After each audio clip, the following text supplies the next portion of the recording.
soma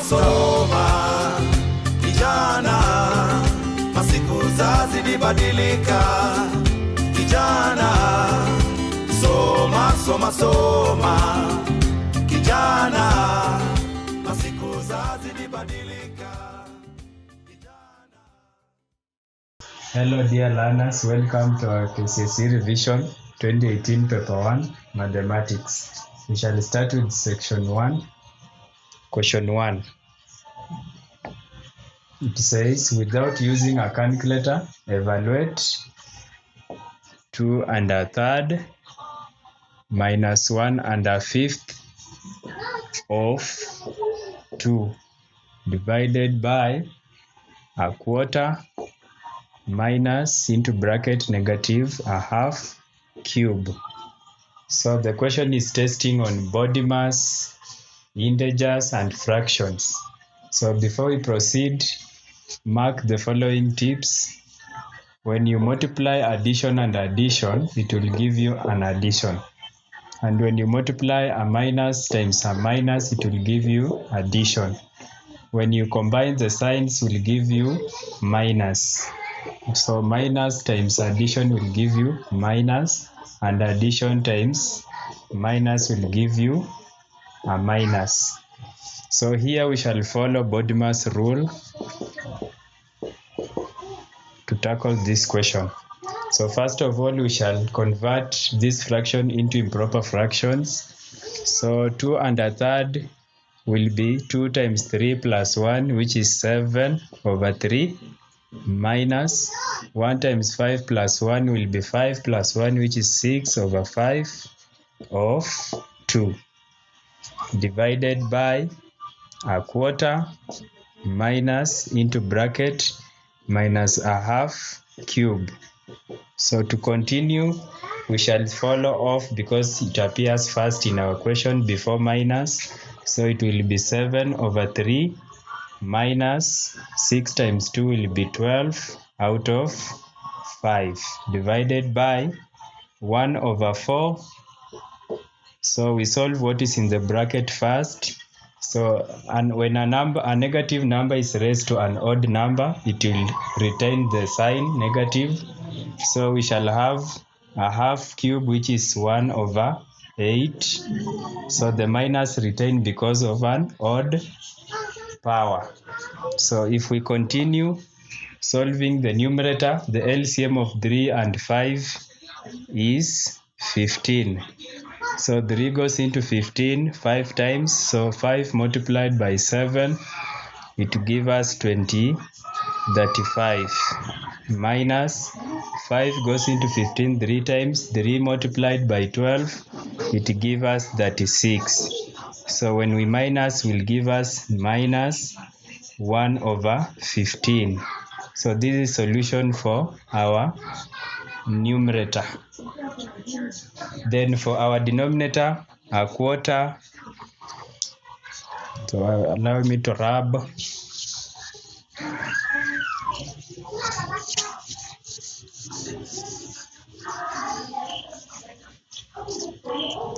For denominator, a quarter minus by a negative of 1 over 8 will give us a quarter plus 1 over 8. Remember, a negative times a negative from here will give us a positive. So the LCM is 8. So it will be 2 plus 1, which is 3 over 8. So when we combine our solution with the numerator, it was negative 1 over 15. We are dividing. This long line means division. So it will be divided by 3 over 8. So we shall interchange the sign with multiplication. And you know we changed the reciprocal. So it will be 8 over 3. And this one gives us negative 8 out of 45. And that one become our solution. Question 2. Given that 6 power 2n minus 3 is equals to 7,776, find the value of n. So the question is all about indices. So from the laws of indices, you need to remember that when given a base raised to a power, so it will be equal if they share the same base regardless of different powers. So this one implies that x will always be y. So here we need to find out to write this number into base 6. So this is how we can show. So we find the factors of this number. So we shall use 6 because we need to write it to the same base. So we shall divide until we get the last number as 1. So 6 divided by the number. So you can use your calculator to divide. So it will be 7776 divided by 6. So this one gives us 1296. So you continue to divide. So you divide by 6 again. So it will be 216. You continue to divide. It will be 36. You continue to divide. It will be 6. You continue to divide until you get 1. So here we have realized that it is 6 multiplied by 6. How many times? 1, 2, 3, 4, 5. Times 5 times. 1, 2, 3, 4, 5. So here we can write as 6 power 5 from the laws of indices. So now we can comfortably write the question as 6 raised to power 2n minus 3 is equals to 6 power 5. So applying our law of indices, now we can say 2n minus 3 is equals to 5. And now 2n minus is equals to 5 plus 3. So it will be 2n is equals to 8, implying that n is equals to 4. The next question is on the screen. We can read together. The base of a right pyramid is a rectangle of length 80 cm and width 60 cm. Each slanting edge of the pyramid is 130 cm. Calculate the volume of the pyramid. So this is the sketch of the diagram in question. So the length will be 80 cm. So this is the length, and the width is 60 cm. And the slanting edges is 130 centimeters. So there are 4 of them, they are equal. So they want the volume. So first of all, you need to know the volume. If you don't know the formula, you confirm from your log table behind the table. It is a third the area of the base times the perpendicular height. So the height we are talking about is from the apex perpendicular to the base. So you need to mark that one. So this is the height. So here, first of all, we need to find out what we have and what we don't have. From our formula, the base area we can find from this figure. So this one will be our base area. Is in the form of a rectangle. So when it is in the picture, it looks like parallelogram, but when you write it, it will be in the form of a rectangle. So it is of length 80 centimeter by 60 centimeter. So we know that the area of a rectangle is length times width, so which is 80 times 60, and this one gives us, from our calculator we get 4800 square centimeter. So consider the signs also. A centimeter times a centimeter give us 4800 square centimeter. So that one will be our base area from our formula. So now we need to find our h before we substitute in our formula. So how can we find our h? So I hope, learner, you have little knowledge about 3D. So we shall extrapolate a right angle triangle from this figure so that we apply Pythagoras theorem. So there are so many ways, but I will show you one of the shortcuts. So we can find the length of one of the diagonal of our base, then we find a half of it. So it will apply as the base of one of our triangle that we shall extrapolate. So let us find the diagonal. So this was our base. So how can we find the diagonal? Because here it is a right angle triangle, so we shall apply our Pythagoras theorem. So remember our Pythagoras theorem, just to illustrate for you. If this is A, B, C, and this is our B, this is our C, and this is our A. So to find A squared, we always take C squared plus B squared. So you can play around with these two letters. So to find our C squared will be our A squared minus B squared, and our B squared will be A squared minus A squared. So after all, we shall square root to find A, C, or B. So to find our A, just write behind the question, it will be A is equals to the square root of C squared plus B squared. Then our C will be the square root of A squared minus B squared, and our B will be the square root of A squared minus C squared. So here it was C. Sorry for that. So we need to apply these ones here to find our, so this one will be our A. So let us calculate our A. So remember here it was 4800 square centimeter. So here it will be, our A will be 80 squared centimeter plus, so let me avoid the, we shall put them later, squared, then we square root. So let us apply our calculator to see what we shall get. It will be 80 squared plus 60 squared, then square root. So this one give us 100. So if it is 100 centimeter, then we need to have find it is a half. So it will be 100 divided by 2, which is 50. So this 50, it is applied here from the other side to the other side, which is 50 centimeter. So let us extrapolate the triangle and see the height that we are talking about.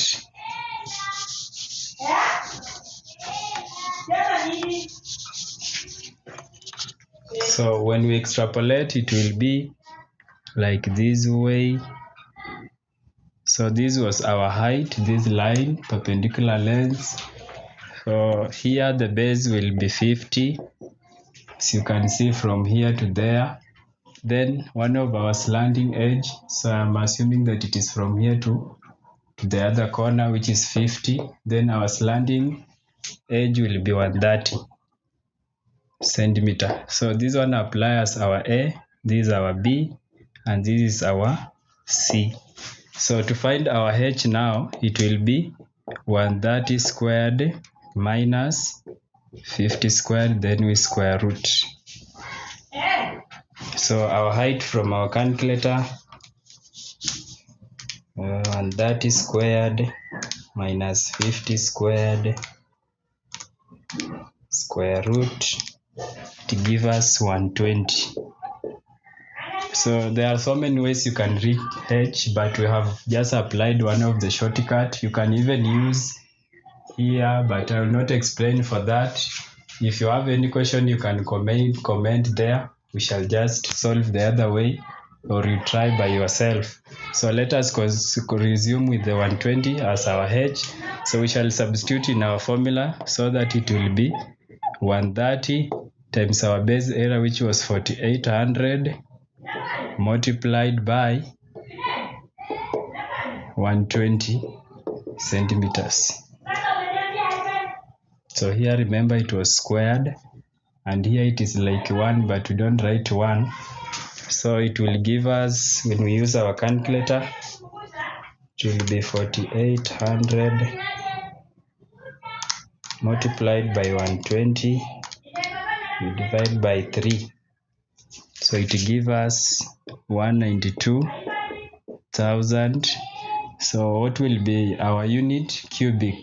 So from the laws of indices, when we multiply, it will be like 2 plus 1. So here it will be 3.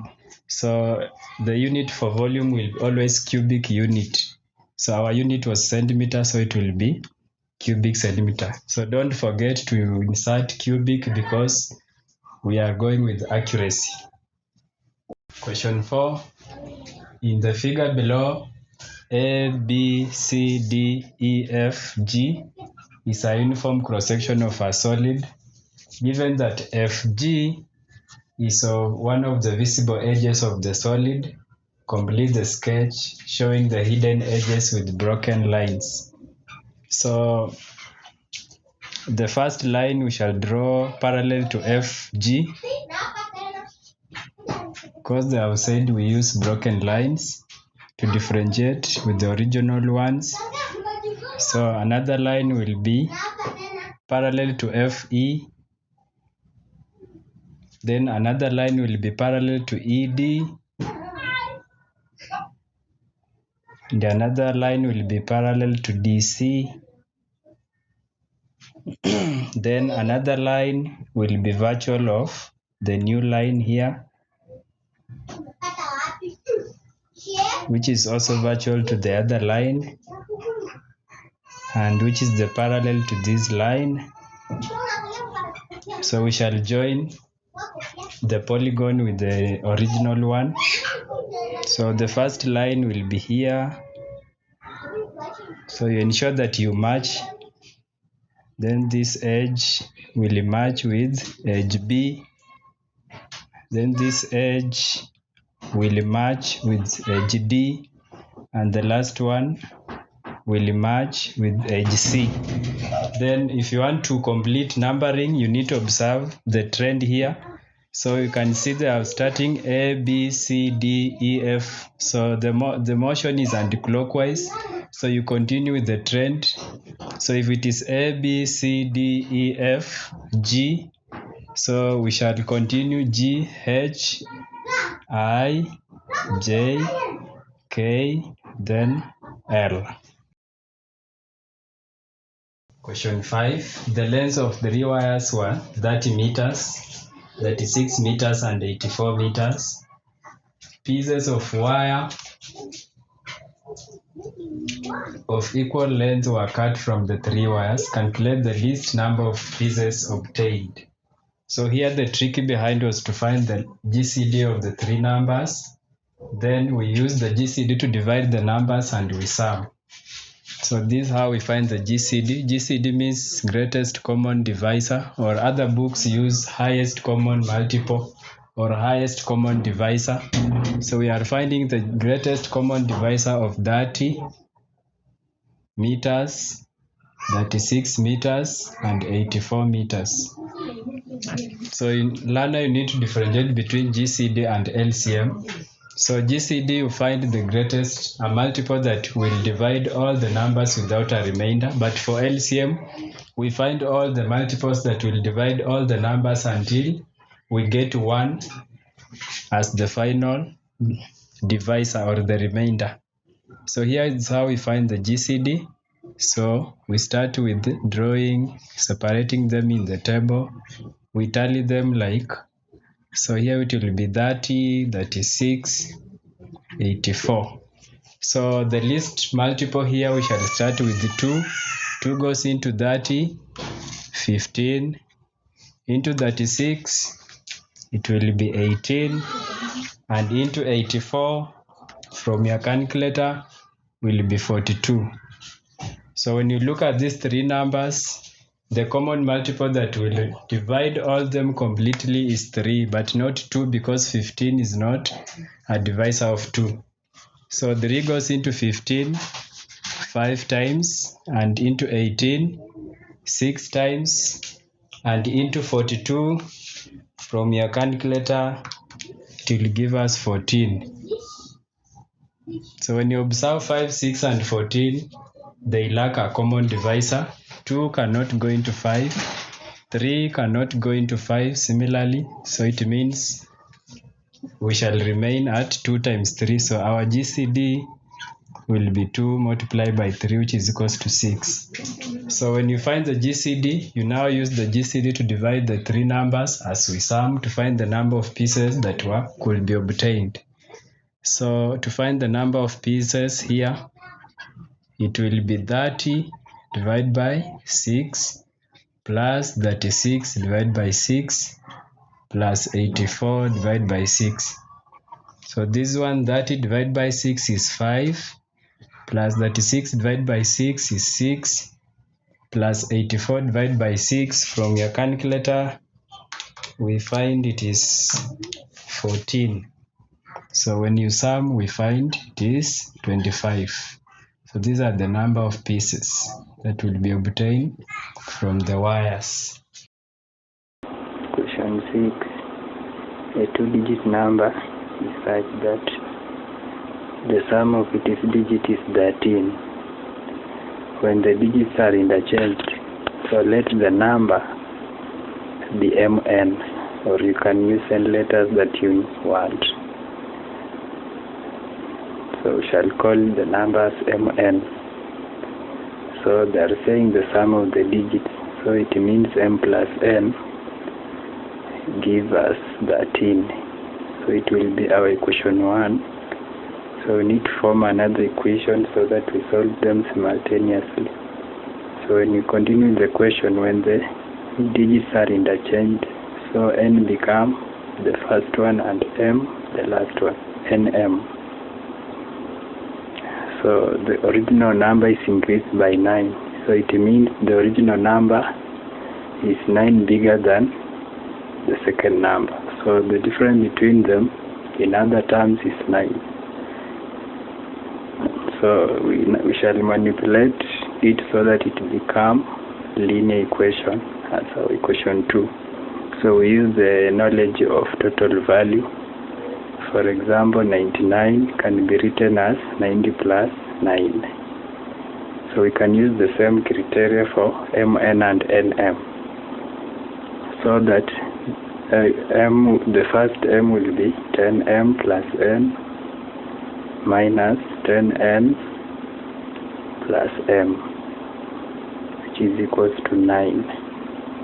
So there we can open the brackets and collecting the like terms. So we have 10m minus m plus n minus 10n, which is equals to 9. So we get 9m minus 9n is equals to 9, and we can factor out 9. So we divide both sides by 9. So we get m minus n is equals to 1. That is equation 2. So we combine them and solve simultaneously. So we can use several methods like elimination, substitution, or you draw on the graph. So use the method that you are familiar. So for our case, we shall use elimination, and we shall eliminate m. So we minus because it has the same sign. Okay. So if we minus, we find 0. M minus m is 0. Then positive n minus negative n. Two negatives give us positive, so it will be 2n is equals to 13 minus 1 is 12.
Welcome to question 7a.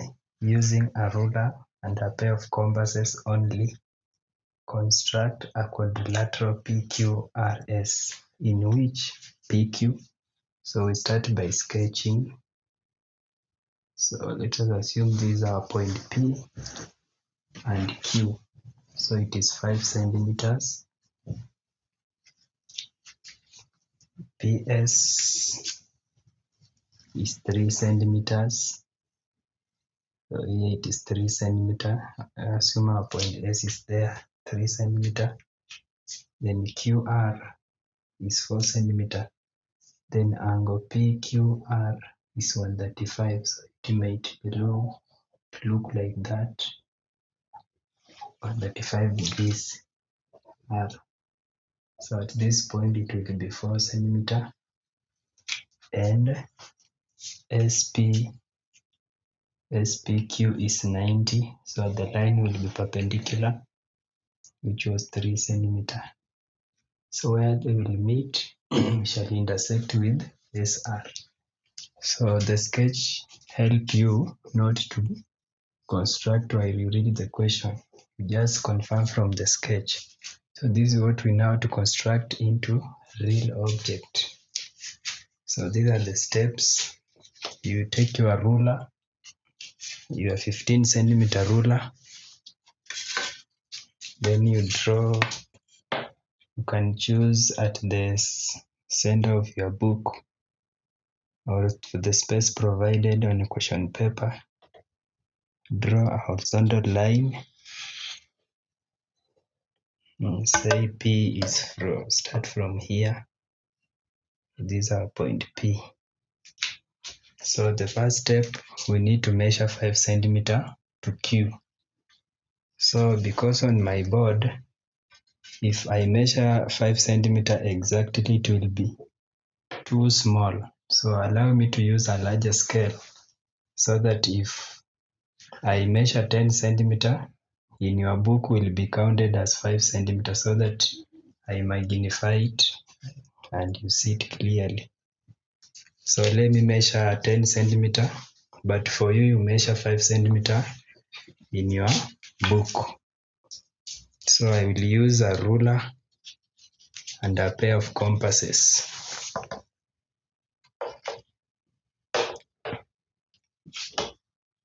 So I have to measure 10.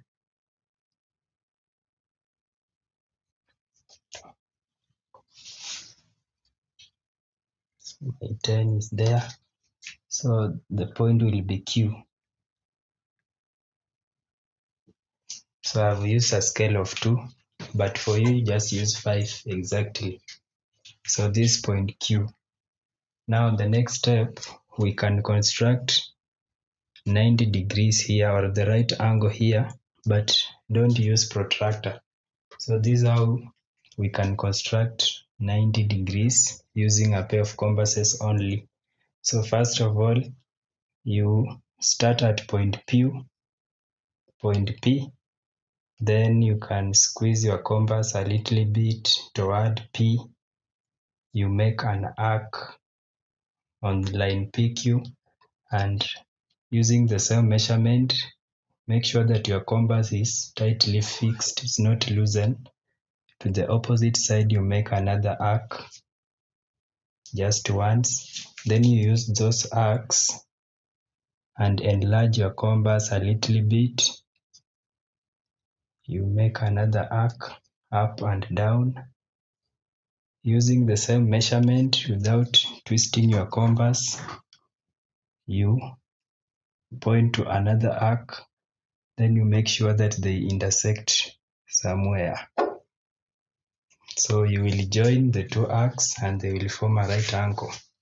So you can still prove by a calculator if you doubt. So let us draw first of all the line, then we can prove with the protractor for the purpose of accuracy.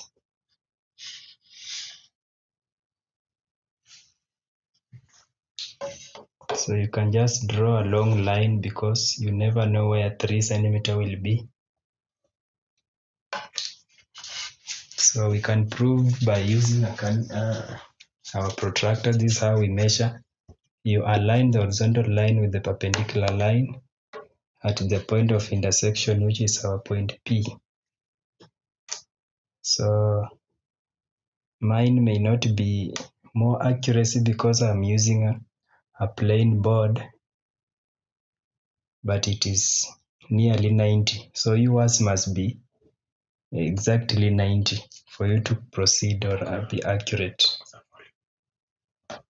So you can see it is 90. So that's how we measure 90 degrees.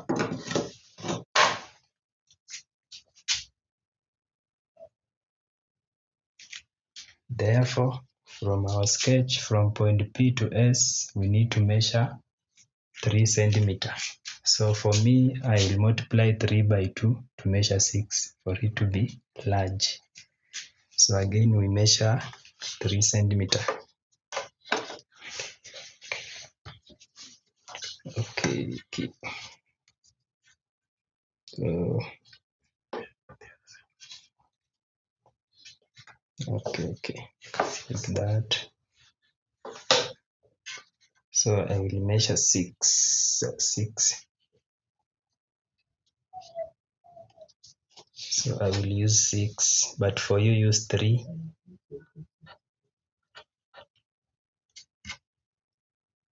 So it is nearly there. So this is our point S. So it will be 6/2 centimeter. Therefore, we need to measure again angle 135 here. So how can we measure angle 35? So 135 can be taken as 90 plus 45.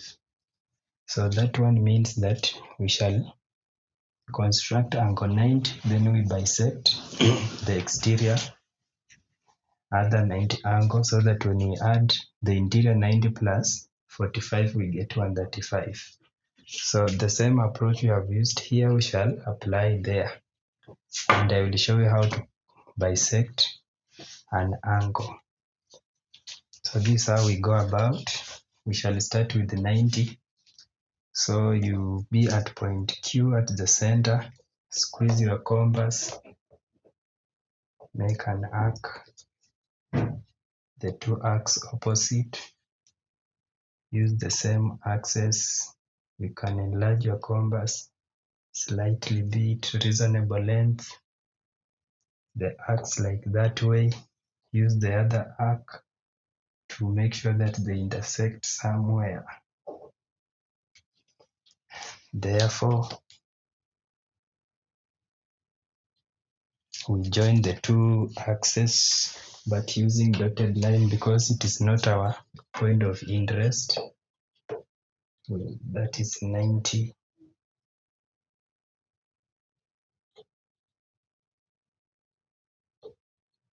So you can use dotted lines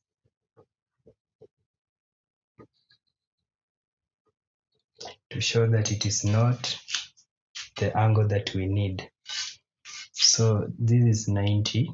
Now we shall bisect another 90, the opposite angle, to get 45. So when we add 90 plus that 45, we shall obtain our 35. So this is how we bisect angles. So first of all, you'll be at point Q, then you bisect the two perpendicular lines. The first one will be, so you need to differentiate the axes. Don't confuse the two because it will give you inaccurate results. So you expand your compass, you keeping in mind the axis that you made previously, like that. So you can join the intersection point and to the point Q. But now this time round we use a continuous line because it is our angle that we need. So make sure you are more accurate than me to obtain a better results. So just draw a long line because you never know where 4 centimeter will end. So the next step we measure. So for mine, I will use 8, but for you, remember you are using 4 exactly. So I will use 8. So my 8 ends there. So that one will be point R with 4 centimeter. So you'll realize that the two point S and R can join automatically. So you join using a ruler with a straight line like that.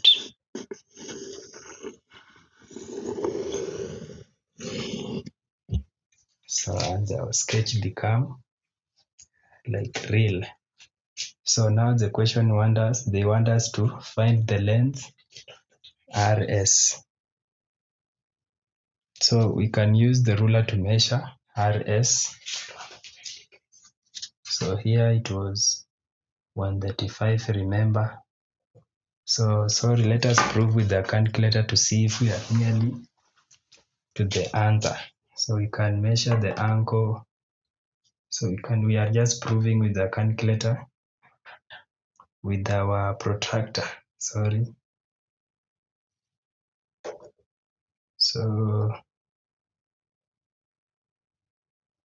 when you align very correctly, it will be nearly that 135. I told you mine may not be exactly accurate because of the instrument that I'm using, but yours must read exactly 135. You can see it is nearly 135 when you use the outer scale, because we are measuring from the other end 0.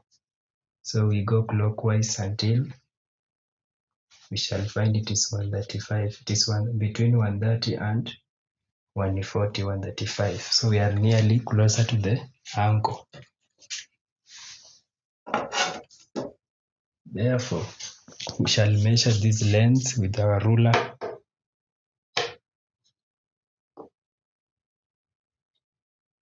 So mine is giving me 16, but you need to confirm from your. So I will divide it by 2 to give it 8. So I have just sketched for you, but for you must get an accurate answer. So when I did in my exercise book, RS was 7. So in next exam, they will give you an error of 0.1. So it means the person, they can give you 0.1 or 1.0 depending on the range of how the pupils got their answer. So if you get 6 or 7 or 8, you will both score. So that one will be in centimeters. Remember to keep the units. Part B of the same question, we have been given a linear scale as 1:4,000. So the scale, we can interpret it as in statement form. So this one means 1 centimeter on paper represent 4,000 centimeter on the ground. So the statement scale simply means when you convert it in linear scale. So we want to use RS. So RS in meters. So keeping in mind somewhere that 100 centimeter is the same as 1 meter. So it means we shall take the answer that we got from part A. So let's say 7 plus or minus 0.1. So you multiply by our scale 4,000, then you divide it by 100 centimeters so that you will get your meters. So the answer that you will get there will be 7 plus or minus 0.1 multiplied by 40. So the answer is given in meters. So it will depend with the answer that you got in part A. Then you shall just substitute here direct and you get your final answer. Question 8. Given the position vector AB as a column vector 2, 3, and B, the position vector as a column vector negative 4, 5, find the midpoint of M. Find the midpoint of M, that is at AB.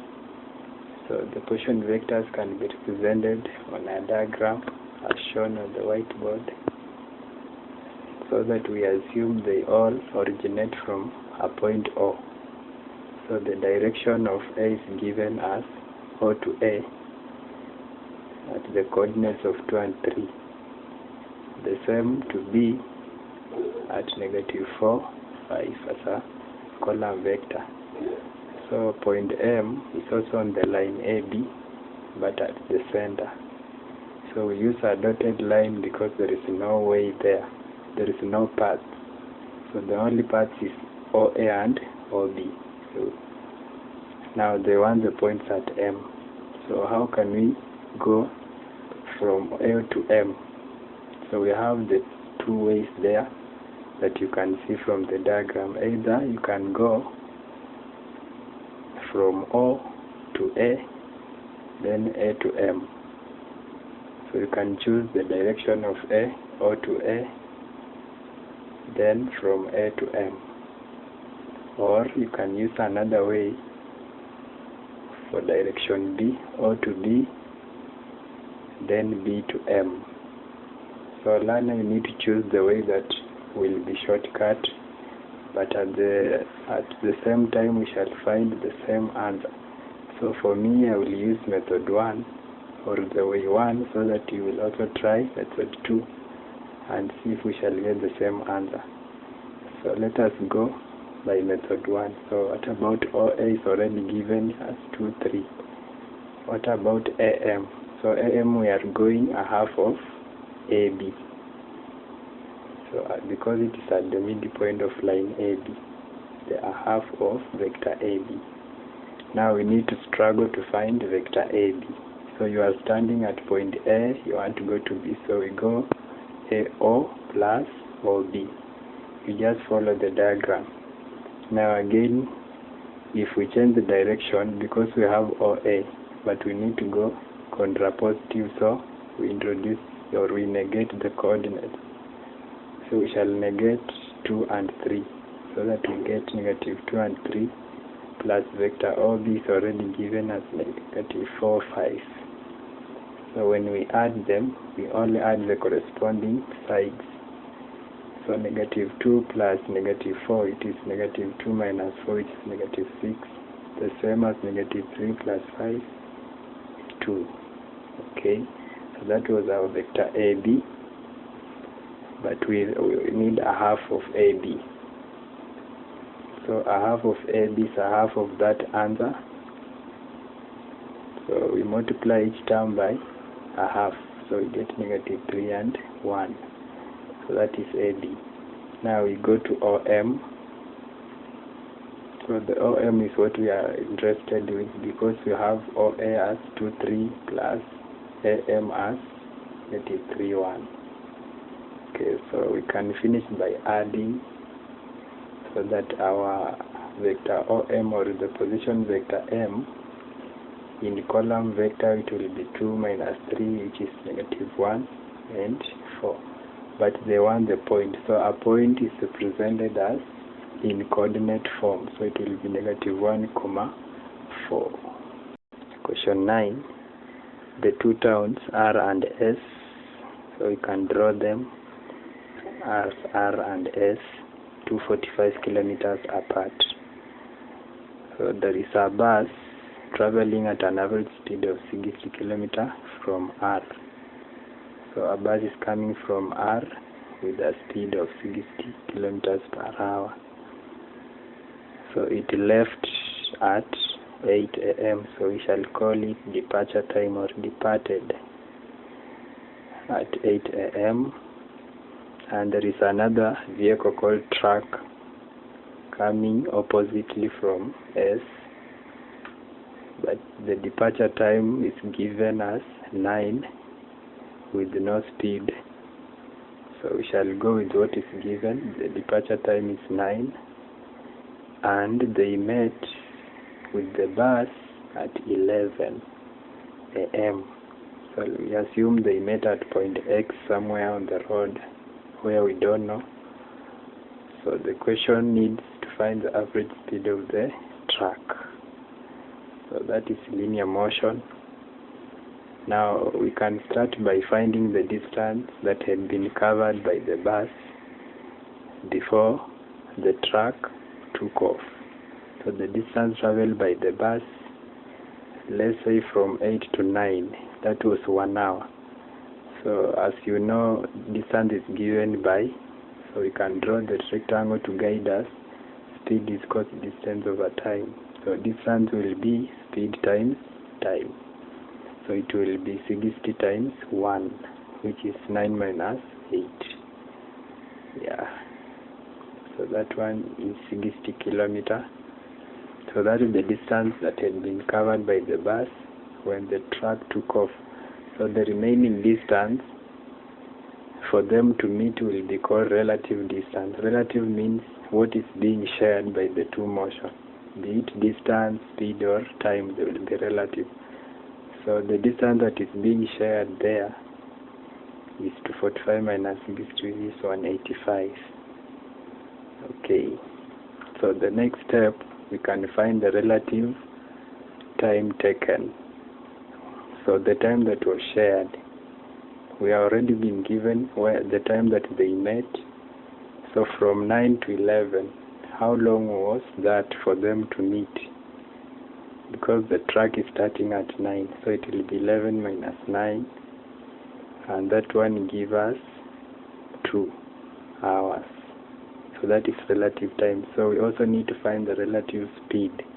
So the relative speed means the speed that is in the bus plus that of the truck, because they are approaching each other. So when the two motions are approaching each other, we always add their speed. And when they are going in the same direction, we subtract the speed. So the formula is from relative distance over relative time. So that one gives us the speed of the bus that is together with that of the truck that we don't know. Okay, so we can now use the equation to find the speed of the truck, because we have the speed of the bus as 60. So we shall call the speed of the truck any letter, let's say X. Now we can find X by your calculator. So you can use your calculator after pausing the video. That we confirm as 32.5 kilometers per hour. So that was the speed of the truck. Let's proceed. Question 10. In the parallelogram, WX, YZ, WX is 10 centimeter and angle WXY is 150. Then the length XY is 5 centimeter. Calculate the area of the parallelogram. So first of all, you need to know the formula to find the area of a parallelogram. So it is given by the base times the perpendicular height. So our base will be this side and our perpendicular height is, then we can also extrapolate here because they are the same. So this is the height that we want. So now we need to find h because we have not been given the length. So here we shall use the knowledge of trigonometry ratios or angles to find this height. So we shall extrapolate this right angle triangle. So if I draw it here, so this is our height. So this from X to that perpendicular or the right angle. So, and this line become our hypotenuse. So this is Y and X, and this is the point where they're meeting perpendicularly. So when you reason here, this is 150 degrees. So it means the angles on a straight line are supplement, or they both add up to 180. So the remaining angle here, it will be 30. 180 minus 150. So give us 30. So we shall proceed with this angle to find our h. So we shall use the trigonometric ratio. Remember this acronym SOHCAHTOA. So here it means sine is equals to opposite. So the opposite of this angle will be our h. Then hypotenuse remain the same. Then the cosine of this angle, it means adjacent. So adjacent is here over hypotenuse. The tangent of this angle, it will be the opposite, which is h over adjacent. So here you look at the sides that you have been given. So we shall use sine.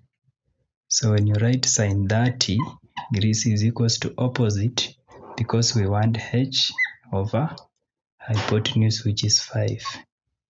It implies that our h is equals to 5 sine 30. So that is our h that we shall replace in our formula. So when you already find your h, now we shall say that area is equals to base. Remember our base was 10 times our perpendicular height is 5 sine 30. So here just like 10 times 5 sine 30 from your calculator will be a half. So this is 5 times 5 is equals to 25 square centimeter. So there are so many methods you can use, but this one is the simplest. Question 11. Without using mathematical tables or a calculator, evaluate sine 30 degrees minus sine 60 degrees over tan 60. So learner here, never attempt to use a calculator or a table because you will be penalized. So here they are testing if you know the special angles. So here we shall use the two triangles you know. The first one is equilateral triangle of both sides equal angles. Each interior angle measures 60 degrees. So we shall assume that it is 2 units on each side.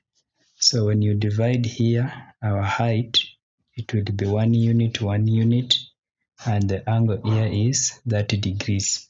So you realize that this angle or this special triangle will help us to find the trigonometric ratio of 30 and 60. So if you want to find h, the hypotenuse is 2 units and the base is 1.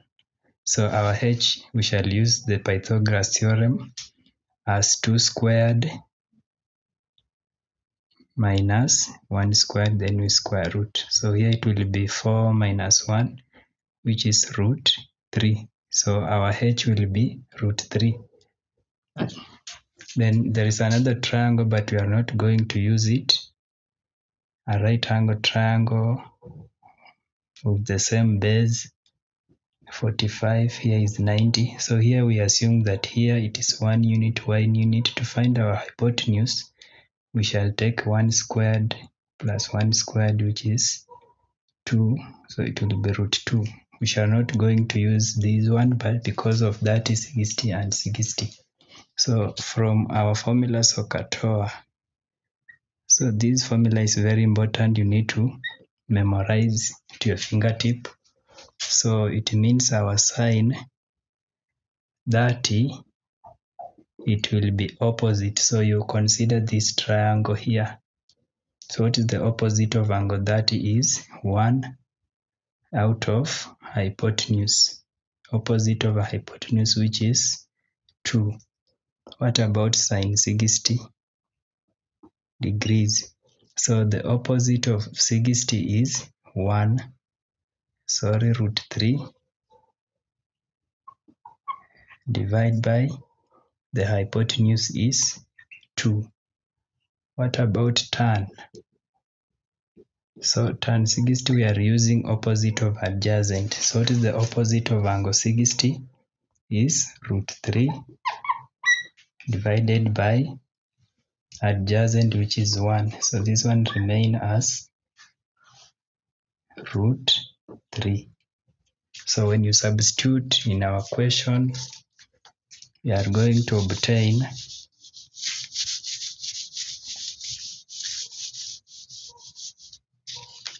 so remember our sine 60 was a half minus sine 60, which was root 3 over 2, then divided by tan 60, which is root 3. So this one take us back to thirds. So here you need to rationalize the denominator. So we shall pre-multiply both sides by the denominator. So it will be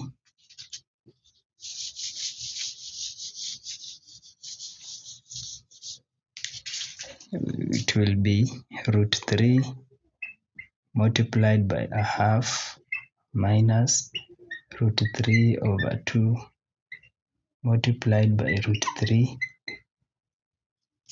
like that. Of course, at the bottom it will be 1. So we shall deal with the numerator. So root 3 times a half will be a half root 3. Then here root 3 times root 3 give us 3 over 2. So when you factor out, you will realize that a half can be factored out. So it will be a half into bracket root 3 minus 3. And that one can be the final solution. Question 12. Use matrix method to solve the simultaneous equation on the board. So this is how we can write this equation in matrix form. So it will be 5, 3, 3, negative 4, x, y is equals to 35, negative 8. So the essence here, we need to find the inverse of the matrix, then we use it to pre-multiply by both sides. Keeping in mind that when you multiply a matrix by its inverse, it gives you as identity matrix in the form of 1 0 0 1. So here is just like writing 1 in normal form. So it means on our left hand side we shall remain with xy, then the inverse is multiplied by the solution on the right hand side. So we need to find the inverse of our matrix, so we start with the determinant. So determinant will be 5 times negative 4 minus 3 times 3. So this one gives us negative 20 minus 9, which is negative 29. So it means the inverse is you take the reciprocal of the determinant 29, then you multiply it by, so the main diagonals are interchanged and the trailing diagonal is negated. So when it was positive, you make it negative. So we shall use this inverse to pre-multiply both sides. So to summarize your work, when you take the inverse times the matrix, it gives you an identity matrix.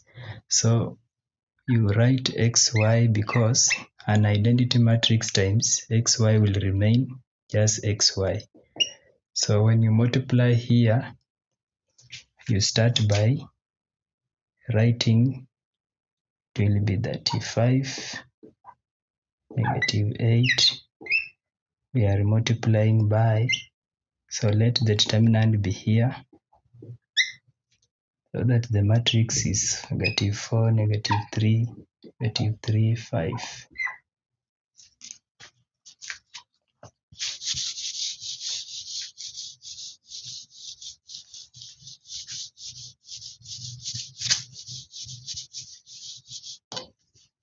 So this is how we can proceed.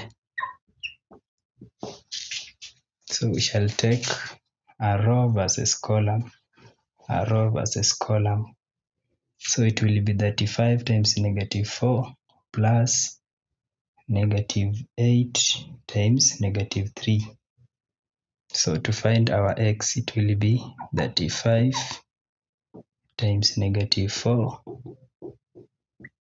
plus negative 8 times negative 3.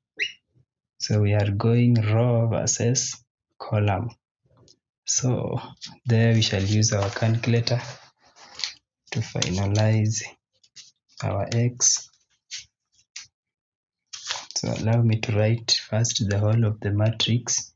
So the next round it will be 35 multiplied by negative 3, then plus negative 8 multiplied by 5. So our x here, it will be 35 multiplied by negative 4 plus negative 8 multiplied by negative 3. So it gives us negative 116, and our y will be 35 multiplied by negative 3 plus negative 8 multiplied by 5. So it gives us negative 145. So it means we are divided with negative 29 and negative 29. So now our x become, when you divide 116 divided by 29, so it is negative divided by negative is positive, it is 4, and y is 5. So these are now solution. Question 13 is all about factorization of algebraic expressions. So expand and simplify. 2x plus 1 squared plus x minus 1 bracket times x minus 3 into bracket. So we can start with bracket 1. So squared means the bracket is being multiplied by itself. So we can split it as follows. So that the first term in the first bracket will be multiplied by all the terms in the second bracket. So 2x will affect the whole of the second bracket. Then 1 together with its sign will affect also the second bracket. So we can comfortably open the brackets. 2x times 2x is 4x squared plus 2x times 1 plus, so 1 cannot affect the bracket, so we can collect the like terms as 4x squared plus 4x plus 1. So we go to the second terms of x minus 1 times x minus 3. So we use the same criteria such that x will multiply everything in the second bracket, x minus 3. Then minus 1 together with the sign will also affect the other bracket, x minus 3. So we open the bracket. X times x is x squared minus x times negative 3 is 3x minus negative 1 times x is negative x. Then be careful, there a negative times a negative is a positive, so it will be a positive 3. So when we collect the like terms, it will be x squared minus 4x plus 3. So now we can combine the two expansions to complete our problem. So we rewrite them as 4x squared plus 4x plus 1 plus x squared minus 4x plus 3. So we can also collect the like terms. For this, the powers of x will be 4x plus x is 5x squared. Then 4x minus 4x cancels out. Then 1 plus 3 give us 4. And that was our simplest expression. Welcome to question 4. use mathematical tables to find the reciprocal of 0.0247. Hence, evaluate. So we shall start with part 1 of this question. So here, don't be tempted to use a calculator. Be restricted to your table because of the significant figures. So now here, you will open with me with your table on page 17 under reciprocal. So you will realize that for X column, the numbers run from 0.1 to 9.9. So that one tells you that you need to change this number to standard form. So we can change it as follows. So it will be the reciprocal of, so now we shall write in the form of 2.47. So because the decimals have been moved forward, so we shall use power negative. But how many times? It has gone 2 times. Yeah, like that. So everything is being reciprocaled. Hope you know the concept of reciprocal. So now we can split as the reciprocal of 2.47 times the reciprocal of 10 power negative 2. So now we shall start with this part. So reciprocal of 2.47, you go to X column, you look for 2.4, then 7. Where there is 7, there is intersection between 7 and 2.4. So on my table, I am getting 40, 49. So it will be 0.4049 times. So the reciprocal of this number, it will change the power to positive. So if you remember 10 power negative 2 means it's like 1 over 10 squared or 100. So the reciprocal of this one will be 10 squared. So now in summary, we just change the sign. So let me maintain the standard form part of it. So it will be like we are taking 0.4049 multiplied by 100. So the decimal will go there for 9. So that is part 1 of that question. So they are saying hence evaluate.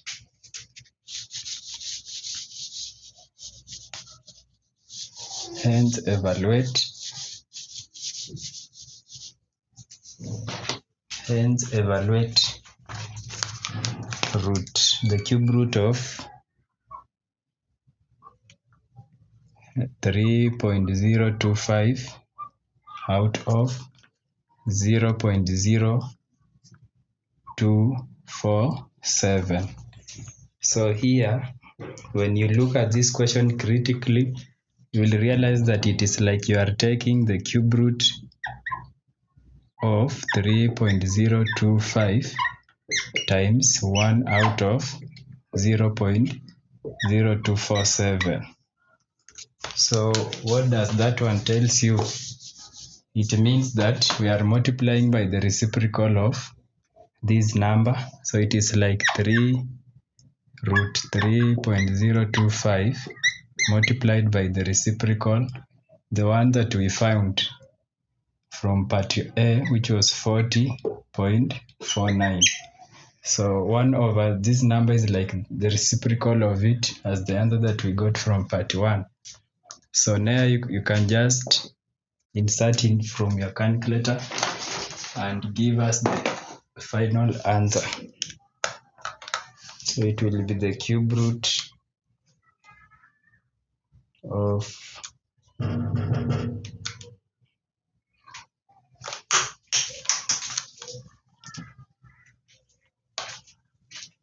3, it will be the cube root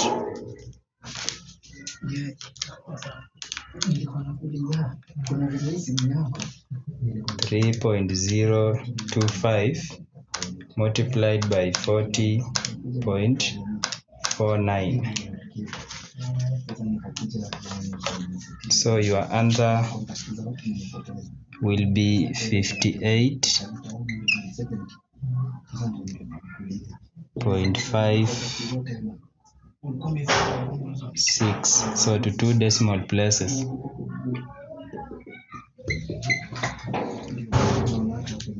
A Kenyan businessman intended to buy goods worthy 20,000 US dollars from South Africa.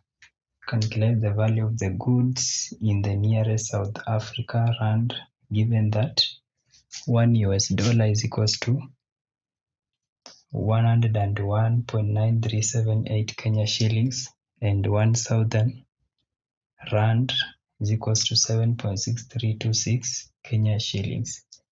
So here it is under money to convert. So we want to convert 20,000 US dollars to Southern rand. So first of all, we shall convert them to US dollars. So from US dollars to Kenya shilling, then we shall later convert from Kenya shilling to US dollars. So we shall use the first one. So if you want to convert this one into Kenyan shillings, we are going to multiply by 101.9378. So this one gives us the amount in Kenya shillings. So it will give us the Kenya shillings money. So when you use our calculator, it will be 20,000 multiplied by 101.9378. So we get 2,038,756 Kenya shillings. So these ones are again converted to the Southern rand. So when you use the second equation, it means we are going to divide with 7.6326 because it will appear on this side. When you cross multiply, you are going to divide. So to Southern rand, so it will be 2 million, the amount that we got, 756 divided by 7.6326. So when you divide our answer with 7.6326, we get 267.11.6002. So you need to observe that in Southern rand, they are only represented as the whole numbers. So it will be 267, 1, we round up. So there will be rands because it is above 5. Question 16. A photograph print measuring 24 centimeter by 15 centimeter is enclosed in a frame. So the rectangle in red is a frame. So a uniform space width x centimeter. So this is the margin. They are talking about the space. So it is uniform. It means it is equal all through.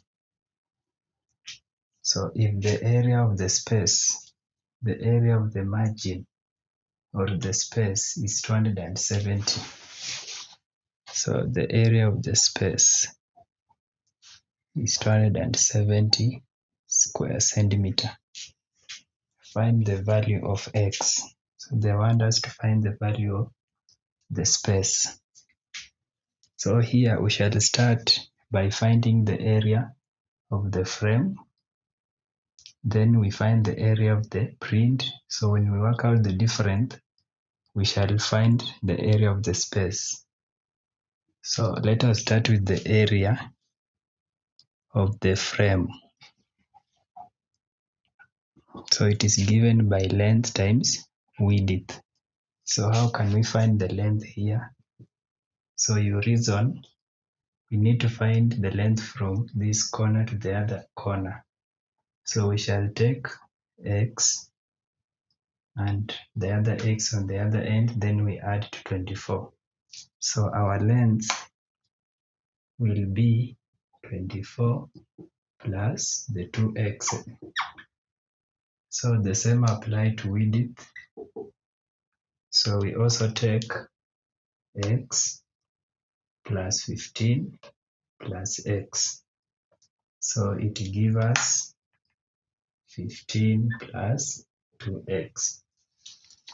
So now when we come here, it is like we are multiplying our length, which is 24, multiply the 24 plus 2x, this is our length, multiplied by our width, which is 15 plus 2x. So we need to factorize. So it will be 24. It multiplies everything in the second bracket plus 2x into bracket for the second bracket. So when we complete 24 multiplied by 15, confirm from your calculator, it is 360 plus 24 multiplied by 2x is 48x plus 2x plus times 15 is 30x, then plus 2x times 2x is 4x squared. So when you finish, it will be 360 plus 78x plus 4x squared. So now that one becomes the area of our frame. So I will preserve the answer here because we need it later. So the area of our frame is 360 plus 78x plus 4x squared. So again, we need to find the area of the print, the inner rectangle, the area of the print. So it is also given by length times width, whereby the length and the width are 24 and 15 respectively.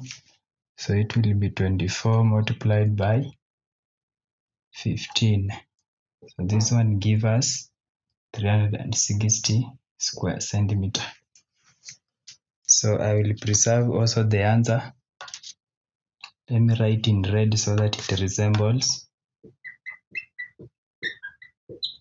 So now for us to find 270 or the area of the space, so the area of the space is given by the area of the frame minus the area of the print.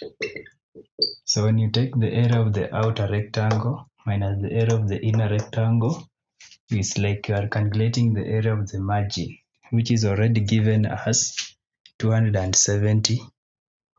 So our 270 will be the area of the frame, which is 360 plus 78x plus 4x squared minus the area of the print, 360. So we are ending up with quadratic equation.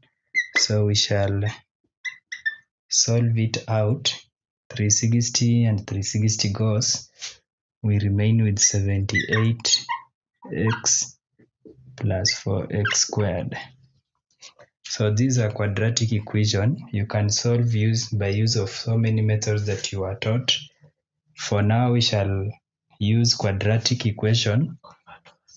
But so before you use quadratic equation, we shall write in this form: ax squared plus bx plus c is equals to 0. But you learner, you can try solving using completing square method, use of graph, and factorization method, and see if we shall get the same answer. Of course, you will get the same answer. But let us concentrate on quadratic formula. So we shall remind ourselves here.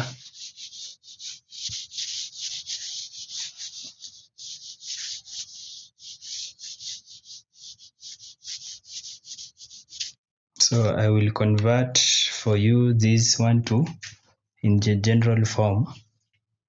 So our ax squared become 4x squared plus 78x. So 270, when it goes the other side, it will be minus 270 is equals to 0. So that one now is our equation we need to solve using quadratic formula. So if you remember, the quadratic formula is given by, you don't need to cram, it is at the back of your log table. It is given by negative b plus or minus the square root of b squared minus 4ac divided by 2a. So from our equation, our a is 4. When you compare with the general equation, our b is 78 and our c is negative 70. So we just plug in into our formula, then we solve for the values of x. So our x will be negative 78 plus or minus b squared is 78 squared minus 4 times a is 4 again times c, which is negative 170, divide by 2 times a. So a is 4. So when we continue, it will be negative 78 plus or minus. So we can use our calculator to solve what is inside here. So it will be 78 squared plus 4 times 4 times 270. So there is a negative outside and another negative, so it will form a positive.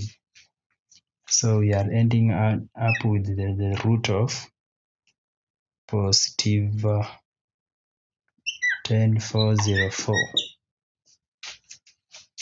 divided by 8. So here it is like negative 78 plus or minus.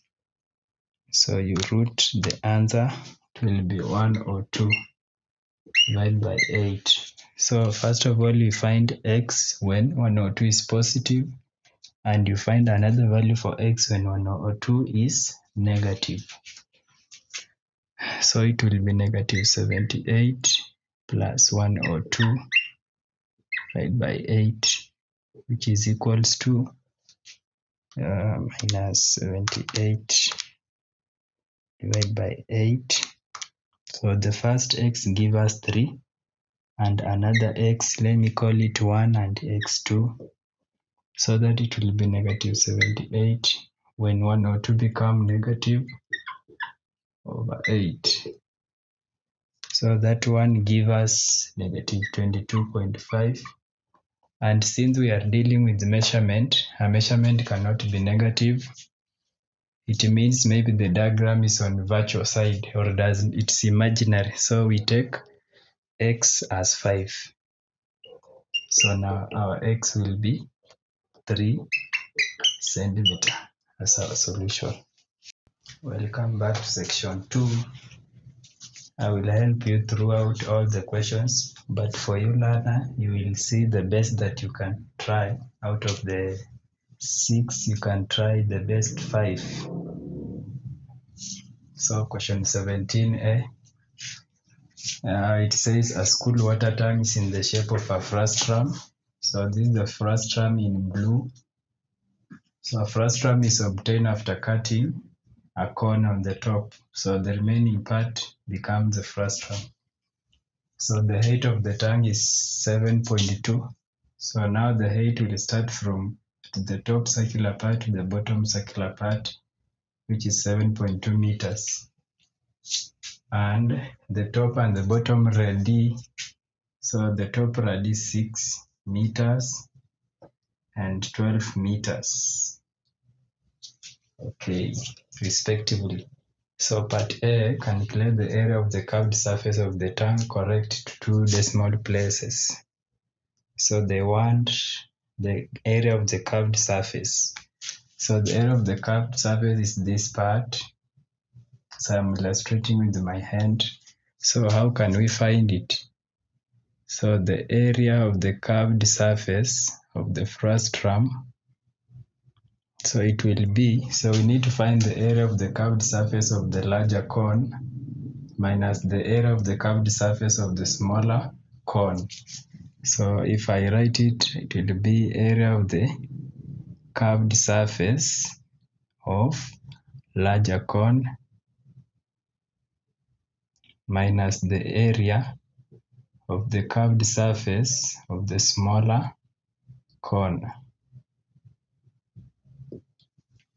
Now from your table, you will realize that the area of the curved surface of the larger cone is given by pi r l minus pi r l. So we shall use the small letter for the smaller cone.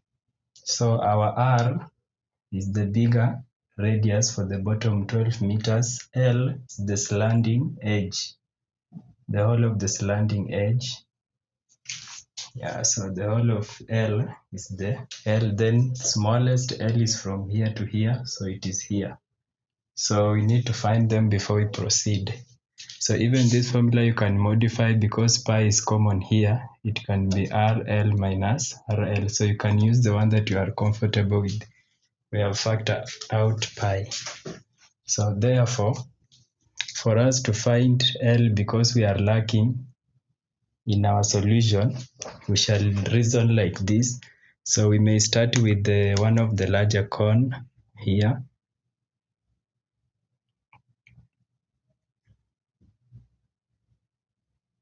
So the larger cone is of radius 12 meters.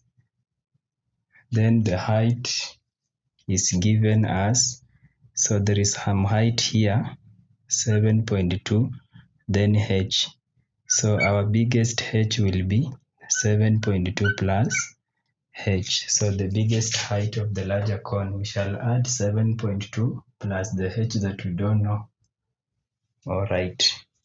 Now you need to remember from the linear scale factor that whenever we take the ratio of radius, it will be all through, it will be constant by taking the ratio of heights or taking the ratio of slanting edges. So we can use one part here because we have been given R. So if we take 12 as our R and 6, so it will be H, we shall represent by 7.2 plus H out of H. Then it can give us H. So here you can cross multiply so that our H will be 6 multiplied by 7.2 plus H, then everything divided by 12. So confirm with me that final H, when you factor out, it will be 7.2. So you can pause your video, then if you reach to H, then we shall proceed together. Confirm that it is 7.2 before you proceed with the video. But if you are unable, you can comment there. We shall just do it separately for you, for your purpose. Now, since we have gotten our smallest h as 7.2, so our biggest h will be 7.2 plus 7.2, so which is 14.4 meters. Now, when you find our h, because it's not our point of interest, we need L. So from that cone that I drew here, you need to realize one thing here. So this is our h as 14.4. Then it has a radius of 12. So we can extrapolate a right angle triangle here. so that when we draw it separately, so it is that one, so the base become 12, and that height is the one that we were looking for, which is 14.4. So this hypotenuse is like our L we are looking for. So now our L will be, we use Pythagoras theorem. So it will be 14.4 squared plus 12 squared, then we square root. So we need to leave it in third form to avoid premature rounding off. So it will be 351 from your calculators, 351.36. Okay, so we need to use the same procedure to find our smallest L. So from our smallest L, because it's now symbol, this is our cone that was at the top. So it has a height of 7.2, the smallest h, and a radius of 6 meters. So what we need here is just to extrapolate the right angle triangle there. So the base is 6 and the height is 7.2. Now we need our smallest L. So our L from Pythagoras theorem, it will be 7.2 squared plus 6 squared, then we square root. So we leave it in third form. So from our calculators, we get 87.84. So these are meters. Here is also meters. Now, if we substitute from our formula, so we can use either of them. It was pi, then RL minus RL. So we just substitute it. So we can use 22/7 or just use pi. From your calculator, you write pi, just write alpha, then on the part where they have written x times 10 power x, so you write shift, then power, or just write 22/7. Then we can continue. So our R is, remember it was 12, times our L is root 351.36. So let me use different brackets so that we differentiate the two. So we are minusing with the smallest R is 6, then the smallest L is the third of 87.84. So from your calculators, what will be your final answer? So you can still pause the video, then you give the answer prior me, so that the final answer, the area that they want, will be 530.07 square meter. So remember, the question wanted in 2 decimal places. So you round off, consider to 2 decimal places as the solution for part A. So now let us go to part B. If all is well, if you have any question, just comment there. Then you will be answered later. So what about part B of the same question?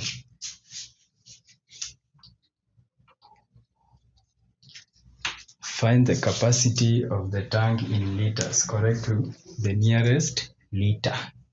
So what about the capacity of the tank? So first of all, because the units are in meters, we need to find the volume before we shall change it to liters. So how can we find the volume of a frustrum? So still, we need to, based on the knowledge of the cones. So we shall first of all find the volume of the original cone, or the larger cone, minus the volume of the smaller cone. So let me write it here. The volume of the larger cone minus the volume of the smaller cone. So from your tables, you know the formula for finding the volume of a cone. So if you remember, it is a third pi r h. So this one will be the volume of the larger cone minus the volume of the smaller cone, so we use the lowercase letters. So here even you can modify to easy your work. So here a third pi is common, so it will be RH minus RL. RH, sorry, it is also H. Okay, so you can use the first formula or the second.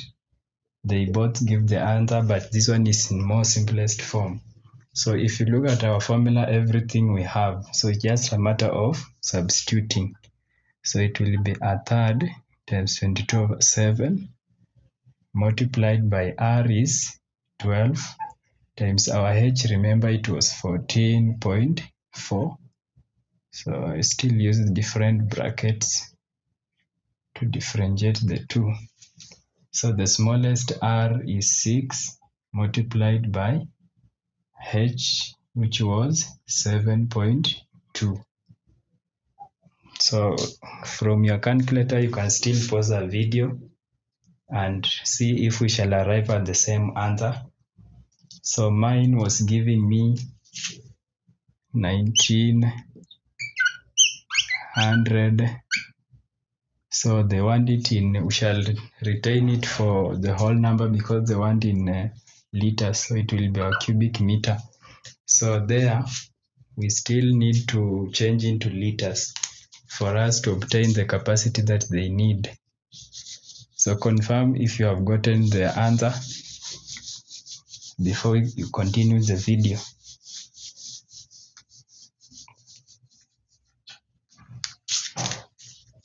So you need to retain as volume was 1900 cubic meter. So you need to remember, if you want to convert to liters, remember this 1000 liters is equals to 1 cubic meter. So what about 1900 cubic meter will be how many liters? So we cross multiply. So our capacity now, our capacity in liters, it will be 1900 multiplied by 1000. So it will be 1900,000 liters. So just like 1,900,000 liters as our solution for part B. So let us go to part C. So part C says on a certain day, the tank was filled with water. So when it was filled, we are expecting that it was this amount of liters. So if the school, so part C, if the school has 500 students, so there are 500 students, and each student uses an average of 40 liters of water per day. So if one student can consume 40 liters of water per day, let us call it daily. So what about 500 students? They will consume how many liters daily? So 500 students will consume 500 multiplied by 40. So that one will be amount of water in liters that will be consumed daily. So determine the number of days that the students will use the water. So because the capacity of the tank is 1,900,000 liters, so we shall divide by the amount that is consumed daily so that we get when will it be all exhausted. So the number of days will be the capacity of the tank divided by the amount of water consumed daily. Okay, so it will be now 1900,000 divided by 500 times 40. So from your calculator, confirm with me, it gives me 95 days. Question 18, part A. The two vertices of a triangle ABC are 3, 6, 7, 12. So part A, find the equation of line AB. So the equation of AB. So if we have given the 2 points and they need the equation, we start by finding the gradient. So let it be noted by M from our general formula of straight line. So M is our gradient. So we are finding M. So to find M, we always find the change, the smallest change in y over the change in x.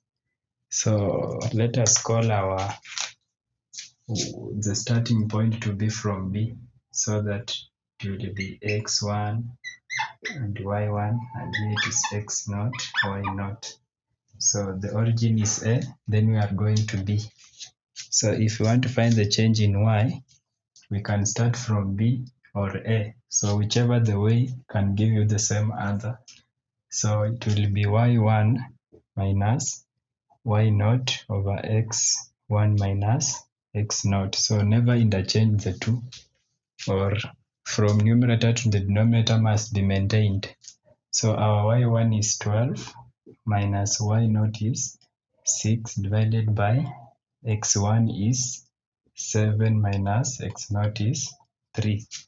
So our gradient become 6 out of 4, which is 2, which is 3 out of 2.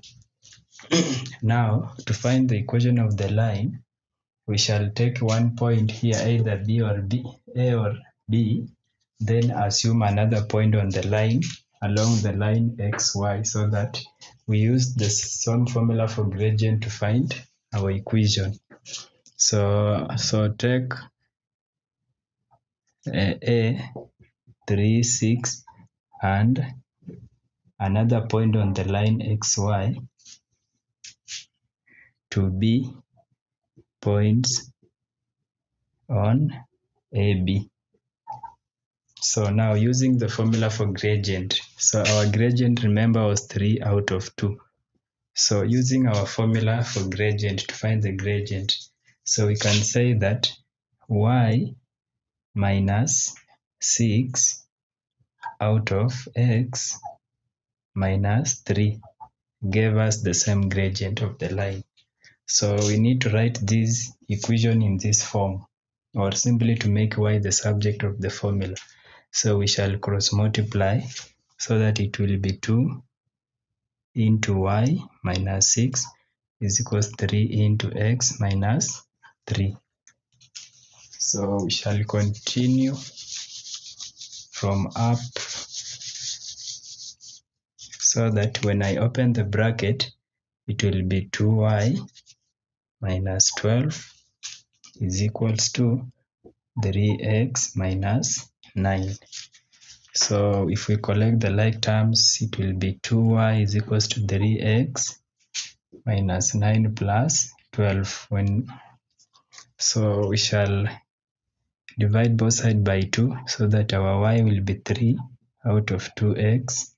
Remember here, minus 9 plus 12 is the same as 3. So we are dividing both sides by 2. So our equation remains as 3 over 2x plus 3 over 2 for part A. Now for part B, always remember to leave your question in this form, unless otherwise, or unless you have been specified, for you to be safer side when they are marking for accuracy. So part B finds the equation of the perpendicular bisector of line AB.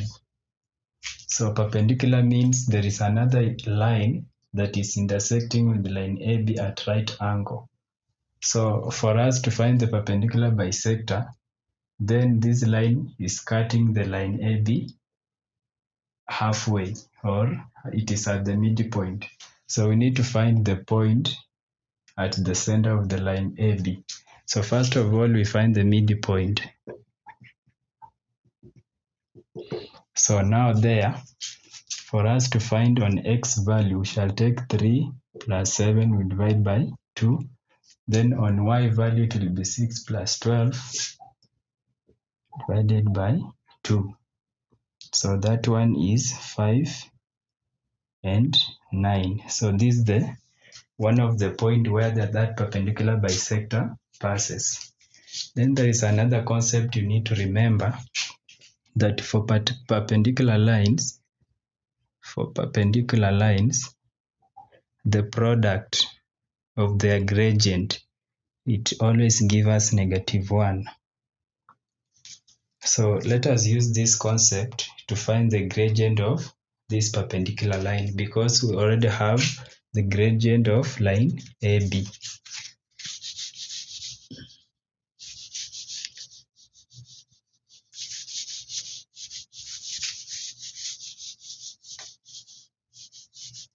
Now, since we have M1 as it was 3/2, so it means 3 out of 2 multiplied by M2 is equals to -1. So implying that if you make M2 the subject of the formula, it will be negative of the reciprocal. So you multiply both sides by the reciprocal of 3/2. So our M2 will be -2 out of 3. Now, because we have a point that was 5 and 9, then we assume there is another point xy on the same line having the gradient -2/3. So we can use these 2 points and the gradient to find now the equation of that perpendicular line. So now we still use the same criteria for finding the gradient. The change in y over change in x, so it will be y minus 9 out of x minus 5. So still remember to write in the form of y is equals to mx plus c. So you need to remember that one always. So now we cross multiply as usual. So it will be 3 into y minus 9 is equals to -2. So keep the signs always in exam, be very careful. So if we open the bracket, it will be 3y minus, it will minus 9 times 3 is 27 is equals to -2x. So remember here also negative times a negative give us a positive. So it will be 3y is equals to -2x plus 10. So 27 changes to positive 27. So now y will be -2 out of 3x plus 37 out of 3. So that one remains as our equation of that perpendicular line. Part C, continuation of question 18. Given that AC is perpendicular to AB, so here it is perpendicular. It is forming a right angle, 90 degrees. And the equation of line BC is given as y is equals to -5x plus 47. Find the coordinates of C. So to find the coordinates of C, then it means that line AC and BC, they must be equal. So now we need to struggle to find the equation of line AC before we proceed. So since I have said that AC is perpendicular to AB and we have the equation of AB as 3/2x plus 3x, then we can deduce the gradient of line AB as 3/2.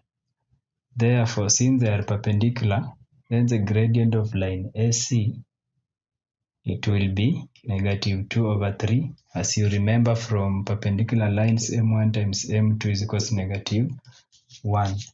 So our gradient for line AC become -2/3. But remember, line AC also passes through point A. So now we shall take our points as 3, 6, and there is another point we can assume on line AC, x, y. So we are finding the equation of AC. So because we have the gradient and the 2 points, we can say that minus 2 over 3 is equals to the change in y will be y minus 6 out of x minus 3. So this one implies that it will be 3 into y minus 6 is equals to negative 2 into x minus 3. So we can say that it is 3y minus 18 is equals to minus 2x plus 6. A negative times a negative is a positive. So it will be 3y is equals to minus 2x plus 6 plus 18.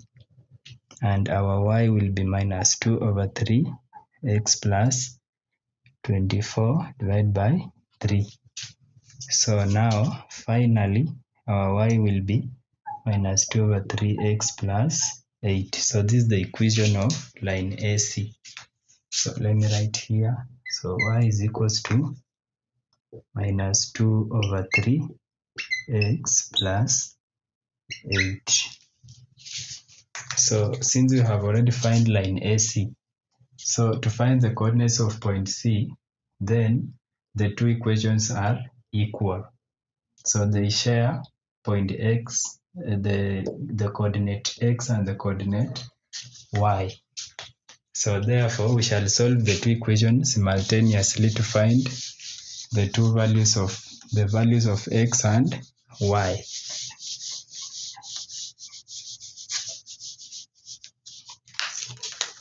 Now, so we shall take our y minus is equals to minus 5x plus 47. So it is the same as to say it is y which is equals to minus 2 over 3x plus 8. So we can leave y so that we say minus 5x plus 47 is equals to minus 2 over 3x plus 8. So we need to find the value of x. So it will be minus 5x plus 2 over 3x equals to 8 minus 47. So here when you use our calculator, so it will be minus 5 plus 2 over 3. So we write it in proper fraction so that it is negative 13 over 3x is equals to 8 minus 47 is negative 39. So that our x is equals to negative 39 times negative 3 over 13. So our x there become positive 9.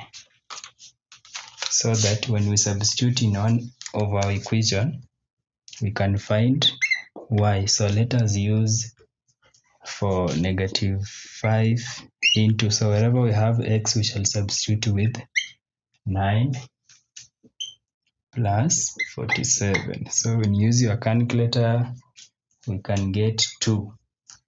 So it means the coordinates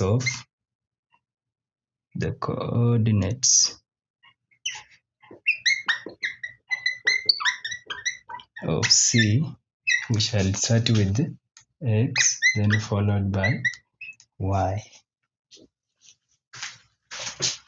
Question 19. The distance covered by a moving particle through point O is given by the equation. So S in physics or math, we interpret it as the distance. So the equation is plus 63t minus 10. So part A, find the distance covered when t is equals to 2.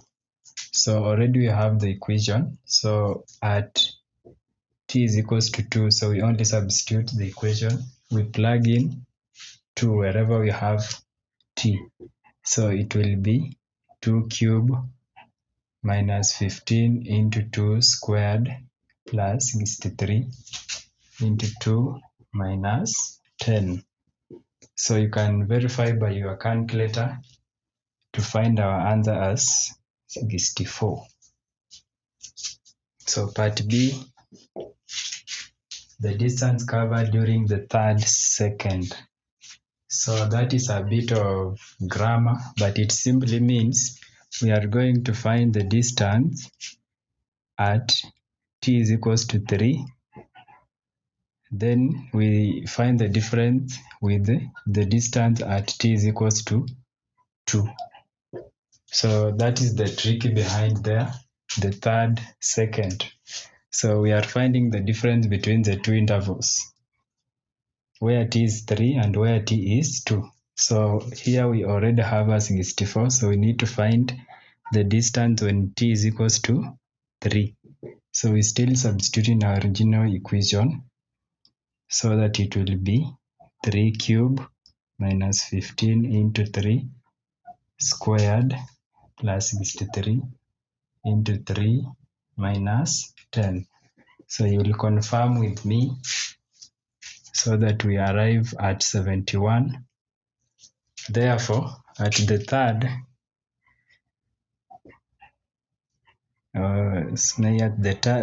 time or the 3rd second, let me say second, the particle was at 71 minus 64. So 71 minus 64 give you 7. So that was part B. So let us go to part C. Now part C.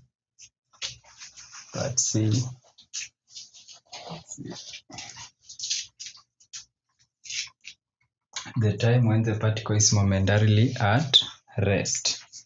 So when we talk of momentarily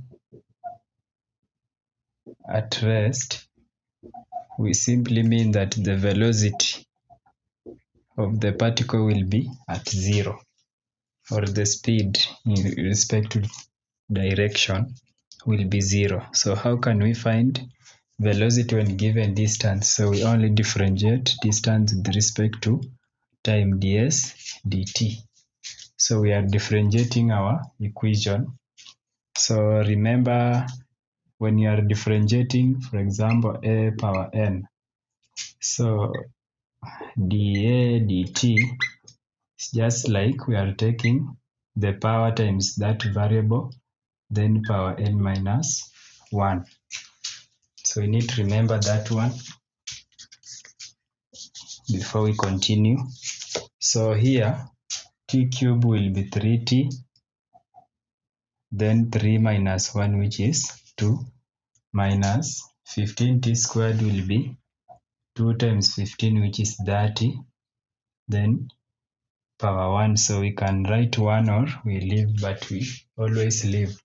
But here it will remain 63 because it was like power 1. So 1 times 63 is 63, then minus 1 is t power 0. So any number, anything raised to power 0 is the same as 1. So 1 times 63 remain 63. But for minus 10, a constant is like it was t power 0.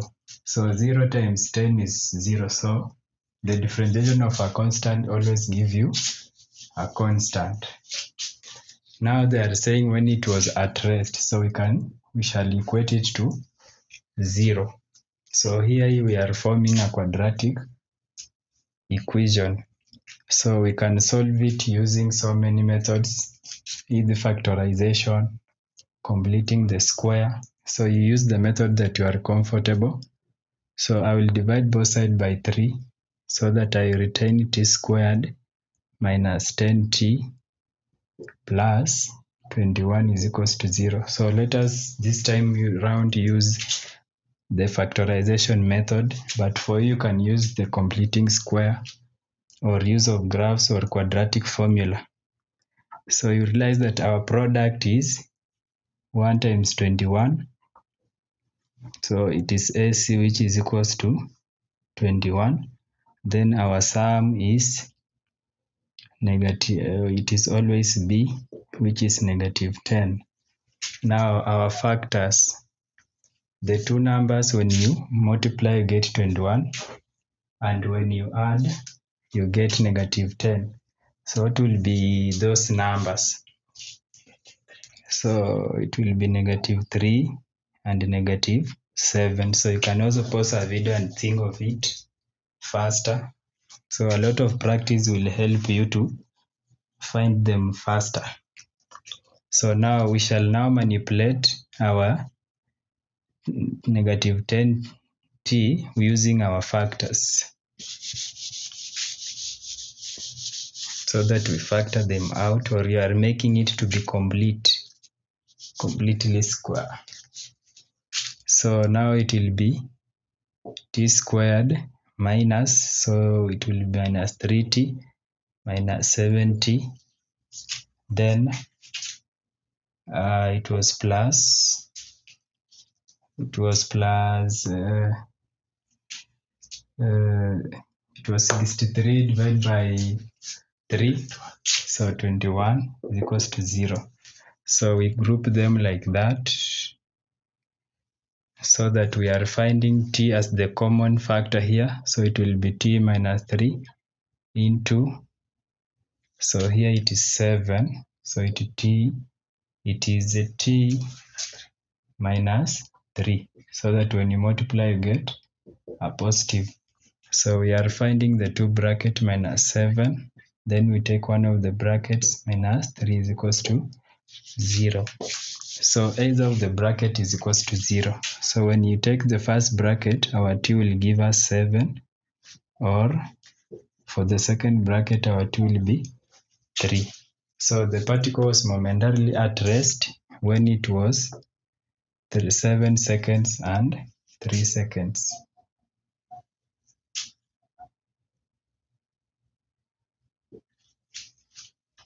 Question 20. The diagram below shows triangle ABC. ABC. So the diagram is on the whiteboard graph with the vertices A, -1, -3. So we can plot with you. We start with the X, -1, -3. So the point becomes -1, -3. Point A is there. Then B, 1, -1. 1 on x-axis, then -1 on y-axis, point B is there. Then C is 0, 1, 0, 0. So 0, 0 will be there. Therefore, line M is a mirror line. So whenever you see a mirror line, it means we are dealing with reflection. So part A, draw triangle. So these are mirror line. Draw triangle A prime, B prime, and C prime. So it is under reflection. So under reflection, so you need to consider the following before we go further. So when we are dealing with the reflection, so we are dealing with two concepts here: distance between the object and the image. So they are always the same. So they are also the same. The distance from the object to image is always the same. Then another concept is the angle of reflection. So the angle of reflection we can only obtain from the behavior of the mirror line. So like for example, our line, it is inclined at an angle of 45 on the x-axis and also an angle of 45 on the y-axis. So our angle of reflection here in our case will be 45 degrees. Now we shall use the two concepts to determine the image. For example, let us start with the point A. So first of all, you consider the distance between the point and the mirror line. So according to my scale, I have skipped the 2 boxes. So I will assume that the 2 boxes form one box to go to the next point. So if we start from here, we are considering the distance from the point A to the mirror line there. So how many boxes are there? So I will use 2 boxes, so that the first box is 1, then 2, then the third. So the distance has covered the 3 boxes. Now what about the angle of reflection? So according to y-axis is 45. So we shall follow the line but using the 3 boxes. Keeping in mind that according to my scale, the 3 boxes is like 6 boxes. So the first box will be there, the second one, then the third one. So our point A prime is here. So we can determine the coordinates there. So that is my point A prime. So our A prime, the coordinates will be now -4, 0. So -4 on x-axis, then 0 on y-axis. So what about B prime? So our B prime, we also need to consider the distance. So we shall count the 2 boxes up to the mirror line. So the first box is there, the second, and the third. So it is also covering the 2 boxes. So still we shall follow 45, the angle of reflection. So we shall count 2 boxes, the first one, other boxes, the second one, and the third one. So it means our point B prime will be at that point. So what are the coordinates at that point? We'll realize that it is -2 and 2. So -2 and 2. So what about C prime? So C prime, the distance to the mirror line is just 2 full box, which is just like 1. So from the angle of reflection is the C will be there, C prime. So that one will be our C prime. So it means the coordinates will be -1 and 1. -1 and 1. So we can comfortably draw the image and see how it looks like. So you just join the 2 points and see if the image will be the same as the object.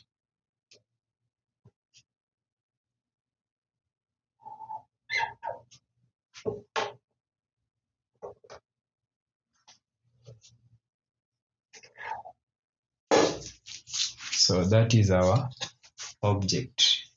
So you'll also realize that the size of the object and the image are the same. So those are the concepts of reflection.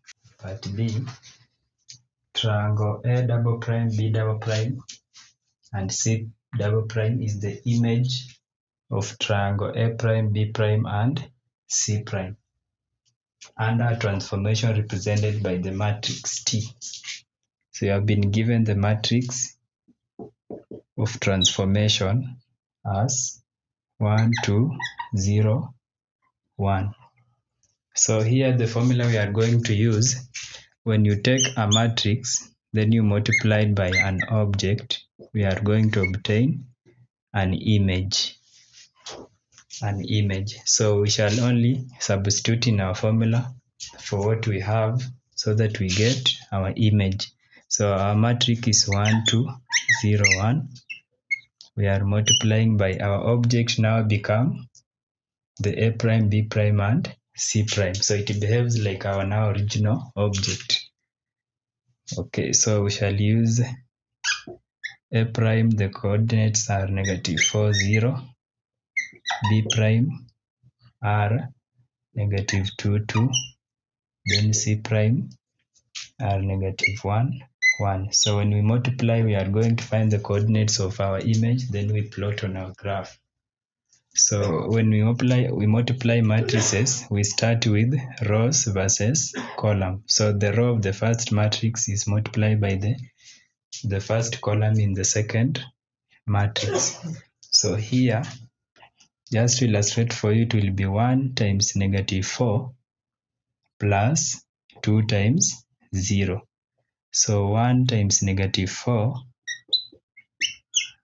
plus 2 times 0. So when you add, it will be -4 plus 0. So I will use the same criteria so that we go together. You can pause the video and multiply before we confirm the answer if they are the same. So I will use 1 times -4 is 4 plus 2 times 0 is -4. So this one will act like my A double prime because we are finding the image. Then we continue. 1 times -2, which is -2 plus 2 times 2. So it is -2 plus 4. So my B double prime become -2 plus 4, which is 2. Then for our C double prime will be -1 times -1 plus 2 times 1. So it is -1 plus 2. So which is 1. So we go for the second row, the same. So it will be 0 times -4, which is 0 plus 1 times 0, which is 0. Then 0 times -2 plus 1 times 2, which is 2. Then 0 times -1 plus 1 times 1, which is 1. So now our image, the coordinates of our image become, so allow me to rub.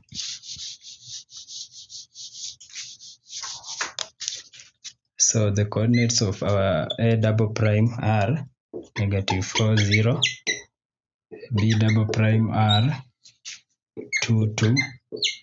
Then our C double prime is 1, 1. So we shall use the coordinates to plot on the graph and see how it is going to look. So -4, 0. So -4, 0 will be there. So they will share. So still our A double prime will be there. Then 2, 2 for B double prime. So it is 2, 2. So 2, 2, they join there. So that one is our B double prime. Then C double prime will be 1, 1. So 1, 1 is 1, 1 is there. So that is our C double prime. So we can join the triangle. So we join point B to C. Then C to A.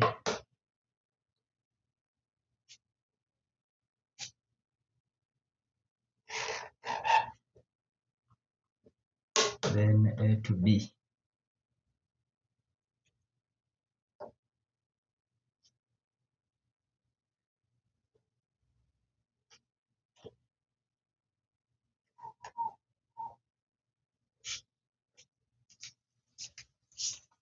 So a triangle look like that. Okay, now part C.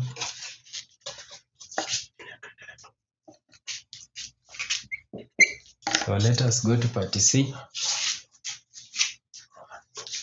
This was part B, Roman 1. Then part B, the same part B, Roman 2. It says describe fully the transformation represented by matrix T. So we need to define the properties that are here. So when we look at here, we are comparing this image or this object and the other image of it. So what can you observe is that you can observe that this triangle is stretched. So it is stretched along the x-axis. or it is stretched, let us consider the x-axis. So maybe, for example, point B. So our original point B was at -2, -2, 2. So the final B is now stretched to 2, 2. So which one is unchanged? So you'll come to realize that the original x was at -2. The final is going to 2. What about for y? Our y was 2, and now here our y is still 2. So it means they are stretching toward x. So now there we can say that our x is invariant. So invariant is just the opposite of varying. So it means it is going unchanged. It is remaining unchanged. So the x-axis is invariant. So the meaning of invariant, it is remain constant. Okay, any other property that we can see here is that when you consider the coordinates, for example, a prime and a double prime, so a remains the same. What about b and b double prime? So x is changing from negative to positive. So we can say that b is being mapped to point b prime. Okay. So, and again, if you realize the c here, it was -1, 1. So it behaves the same way as the point b's. So we can say that point b, let us say b's and c's are being mapped. They are being mapped. So any other thing, as I have said, the final image is being stretched. So it is being stretched along the y-axis. So that property, we call it shear property. So there is shear there. So shear between the original object and the final image. So those are some of the properties that we can see, and you can go and find out more. Just giving you the hint. So part B, part 3 of part B, question 20. It says find the area of triangle A prime, B prime, C prime, and hence find the area of triangle A double prime, B double prime, then C double prime. So here, there are so many formulas to find the area of a triangle.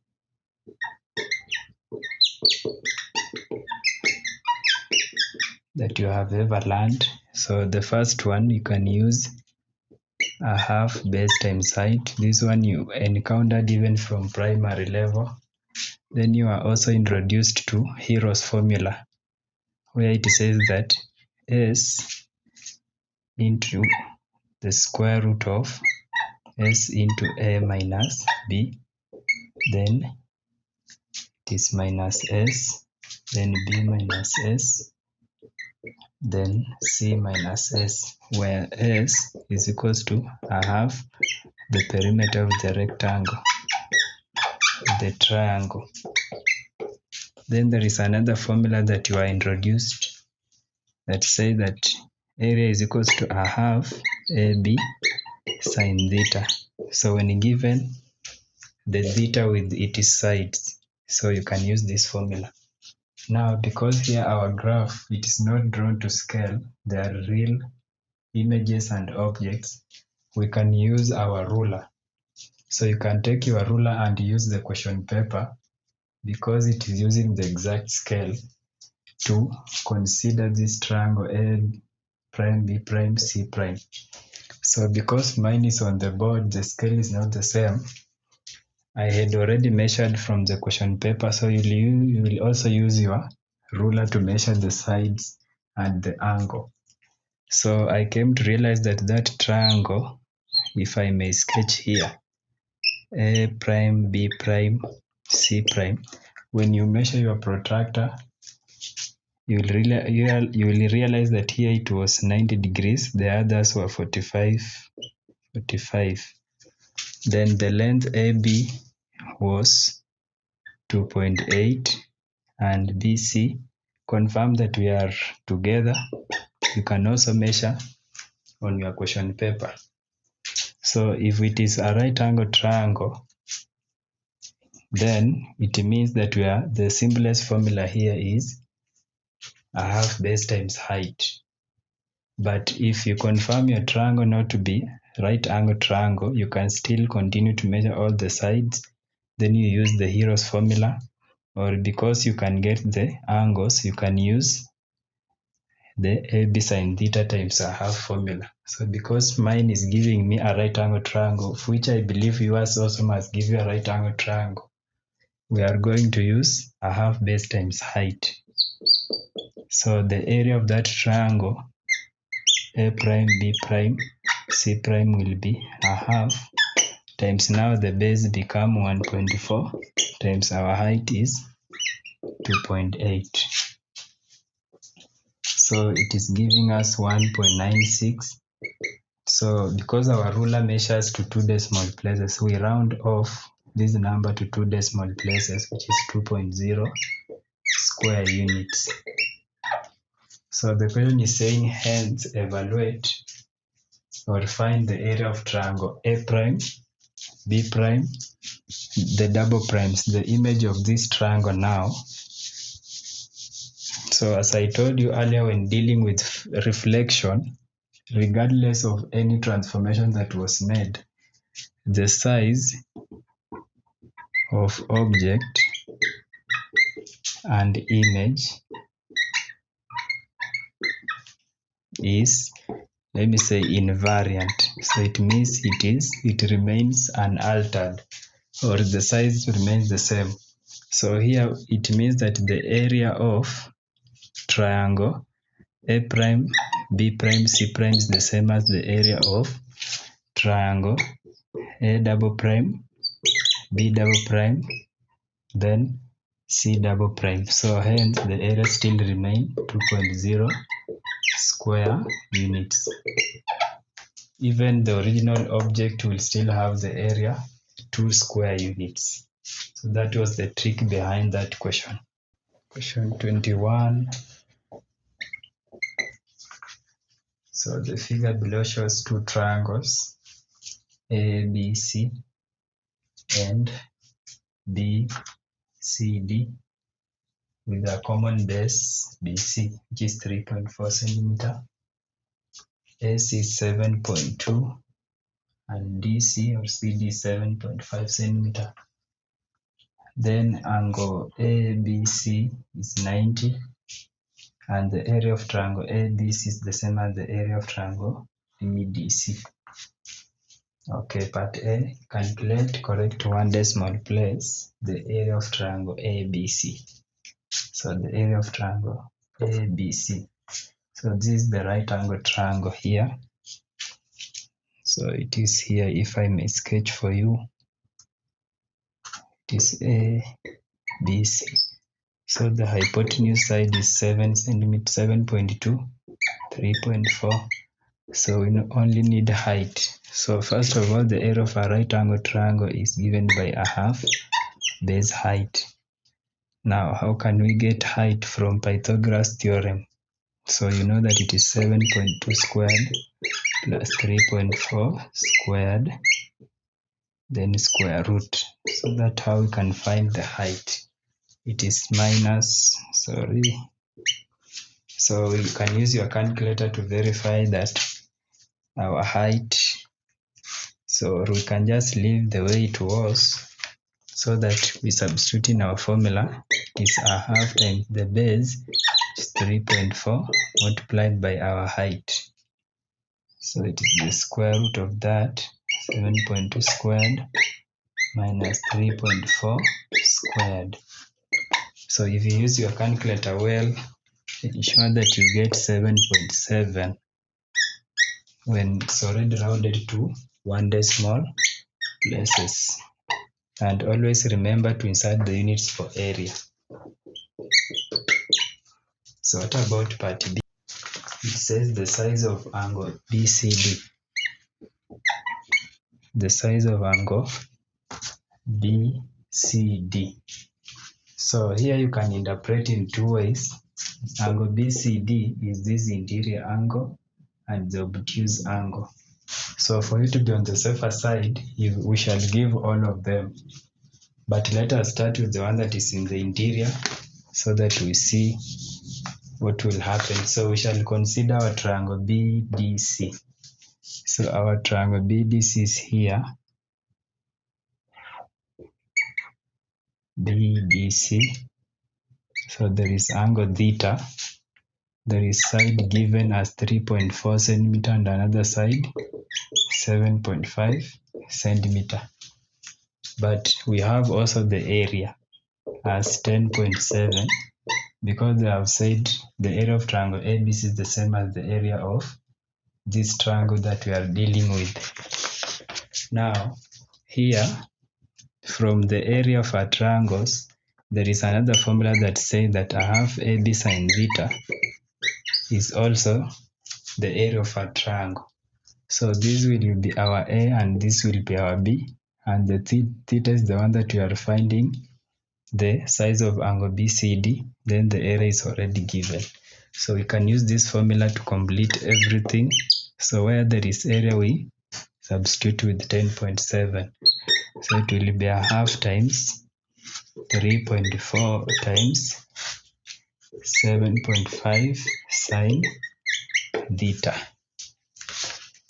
So when you use your calculator very well, we shall end up with the sine theta.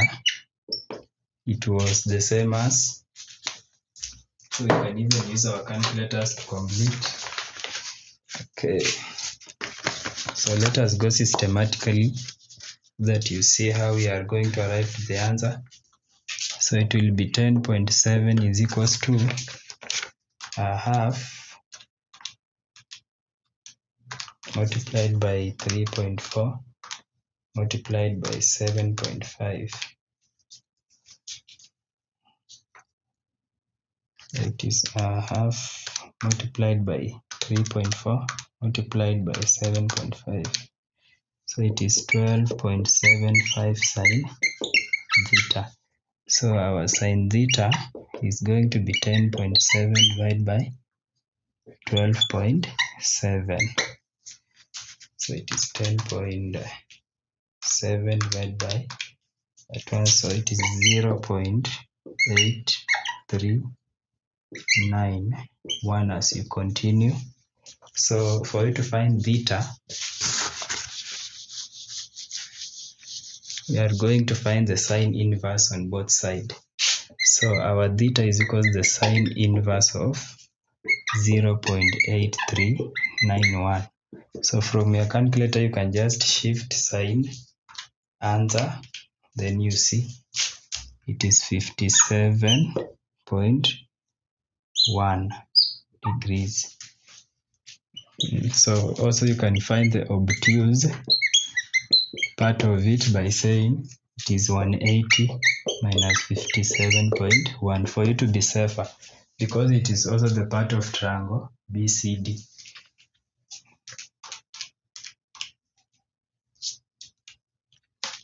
It is 180 minus, so it is 122.9. So you can leave the two answers for the examiners to choose. You will be safer. So question C says the length of BD. Length BD. So where is BD?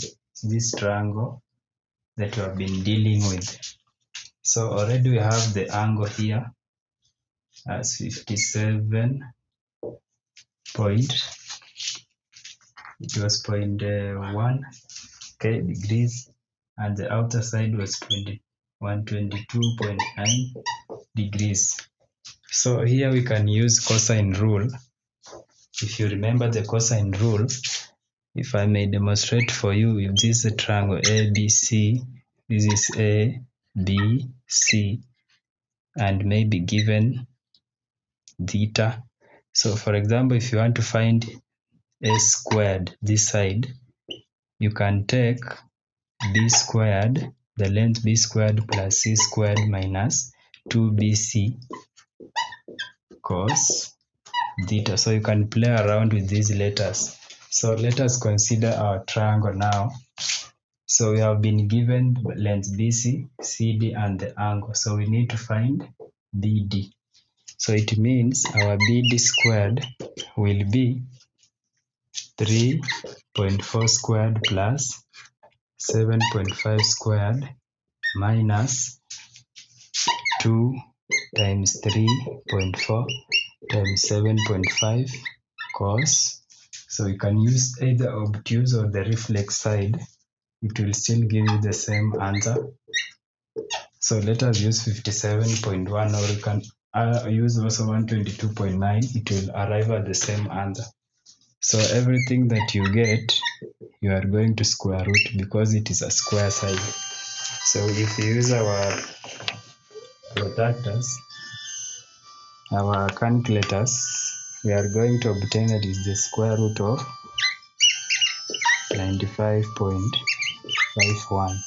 So you'll use your calculator to verify the answer. So it will be 9.8 centimeters. So our BD is 9.8 centimeters. So part D, the size of angle BDC. Part D, okay, the size of angle BDC. BDC now. So how can you find the part of BDC? So here we have so many methods. Still you can use cosine or you can use sine rule. But where the two can apply, the simplest method is sine rule. So you can use the sine rule because we have all the sides and one of the angle. So if you remember the sine rule, it says that where, for example, this is our triangle ABC. Is ABC. So whenever you take, for example, A over sine A is equals to B out of sine B, which is the same as C out of sine C, which is the same as 2R when it is in the circle. So here our triangle is BCD. So it is 3.4, it is 7.5, 9.8 centimeters, and there is an angle here 57.1. So what does it mean? That if we take 9.8 divided by sine 57.1 is the same as the angle D that we need, which is the same as 3.4 out of the D that we need. Okay, so if you cross multiply, our D will be 3.4 sine 57.1 divided by 9.8. So you can verify with your calculator to confirm that it is 16.9 degrees. So question 22 part A requires to draw this graph. So for us to obtain these values, kindly learner, you will follow the link below. There is a special video on how to fill out this table using a calculator. So for now, let us use the values because I've already used. So we shall use these values to plot that graph and see how it is going to behave. So we are going to start with point -40. So -40 is there. -3, 1.75. -3, 1.75 is nearly there. All right. -2, 3. So -2, 3 will be nearly there. then -1 3.75, -1, then we have 3.75. It will be nearly there. Then 0 4, it will be nearly there. 1 3 point, so it will be nearly there. Then 2 for 3, it will be nearly there. Then 3 1.75, it will be nearly there. Then 4 0. So you just draw using a freehand, a smooth curve. So our curve look like that.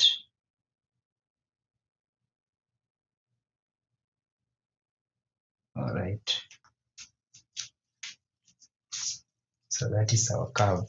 For part B, using trapezium rule with 8 strips, estimate the area bounded by the curve and the x-axis.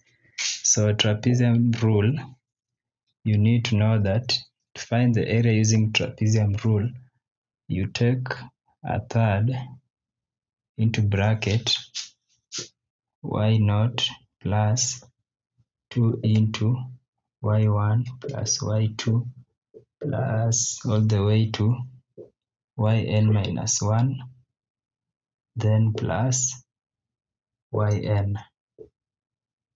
So, or some books they normally write as y0 plus the last term, then plus 2 into y1 plus y2 all the way to yn minus 1, like that.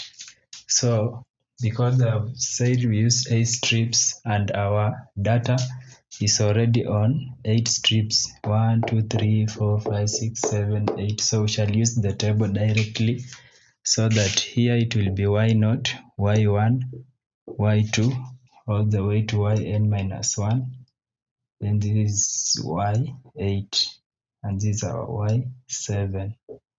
All right, so we shall only substitute in our formula.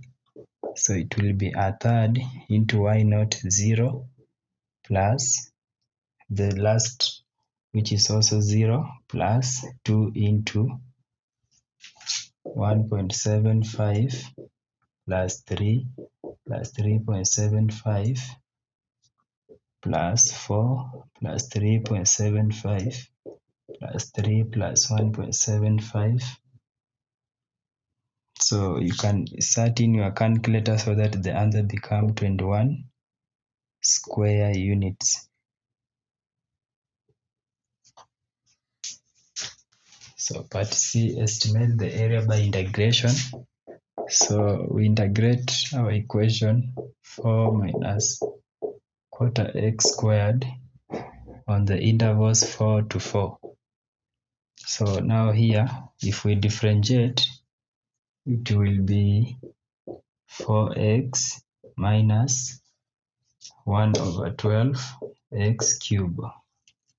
So with respect to -4 to 4. Hope you know how to integrate. If you have forgotten, you can comment there so that we shall see.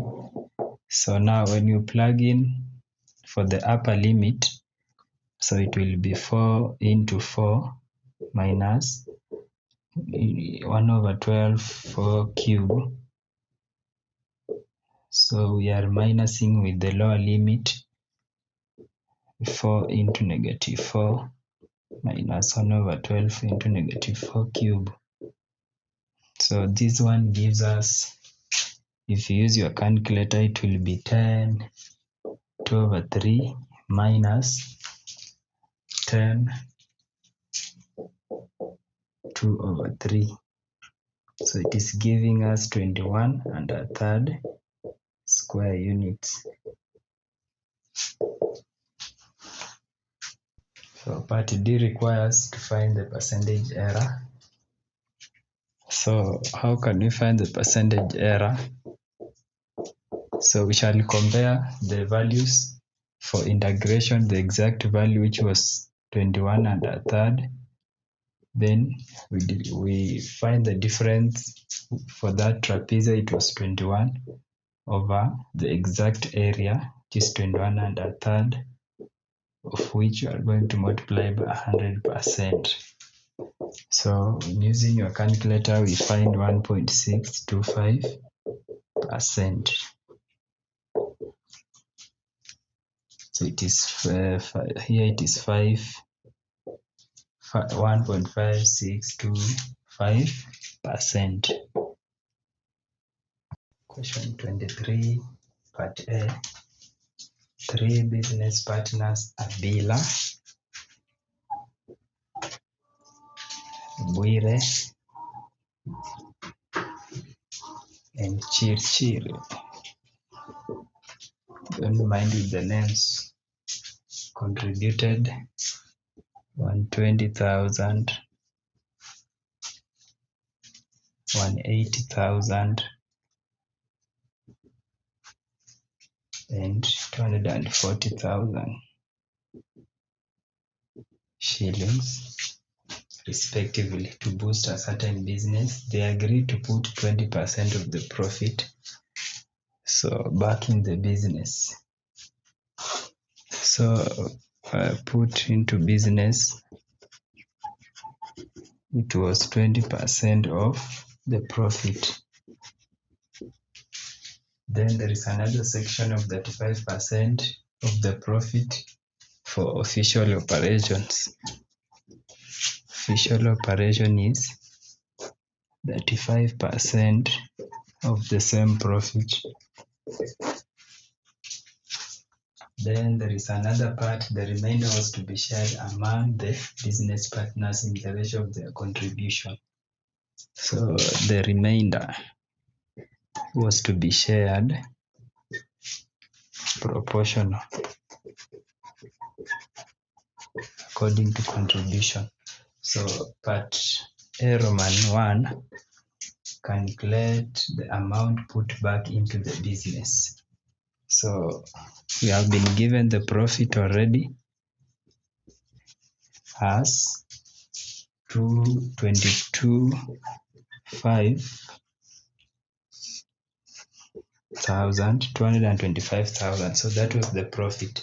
So Roman 1 is saying calculate the amount of money that was put back into the business. So here we shall just follow here whatever we have been given. So it will be 20% means you divide by 100, then you multiply by the profit. 225,000. So if you use your calculator, we shall get that it is 45,000 Kenya shillings. So that was part A Roman 1. It was just as simple as like that. So let me put here that answer for you. So it is 45,000 Kenya shillings. Now Roman 2, they want the amount of money that was used for official operation. So that one was 35% of the profit. So we divide by 100, then we multiply by the profit, which is 225,000. So from your calculator, we got to get 78,750 Kenya shillings. So that one will be our answer for Roman 2. 78,750 Kenya shillings. Which is also as simple as like that. Part B,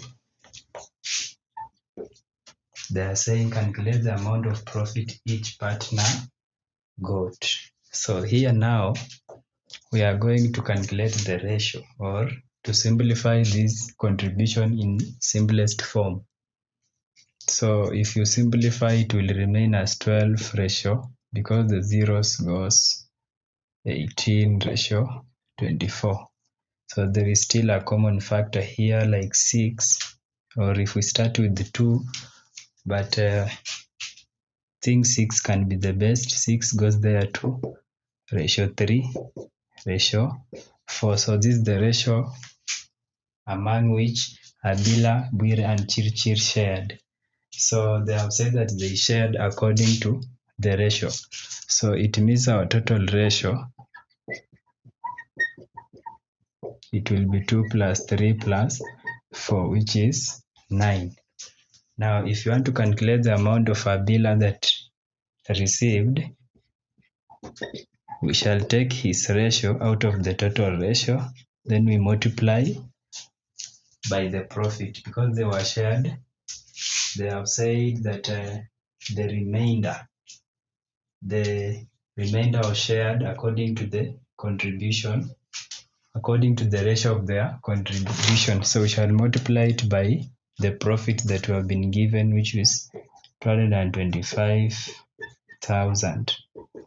So if you use your calculator, I think Abila got so there is a minor mistake here. Just bear with me because we need to find the remainder first of all. The remainder. So remember, from the profit, these are the amounts that have already been used. So first of all, we need to find the remainder, the remaining amount. So the total was 125,000 minus, so we need to add the 2 so that we get the remainder, plus 78,750. So that we use it to calculate for these 3 people. So if you use your calculator, it gives us 101,250. Okay, so this is the remainder that is being shared according to this ratio. So for us now to continue, I hope the ratio is there.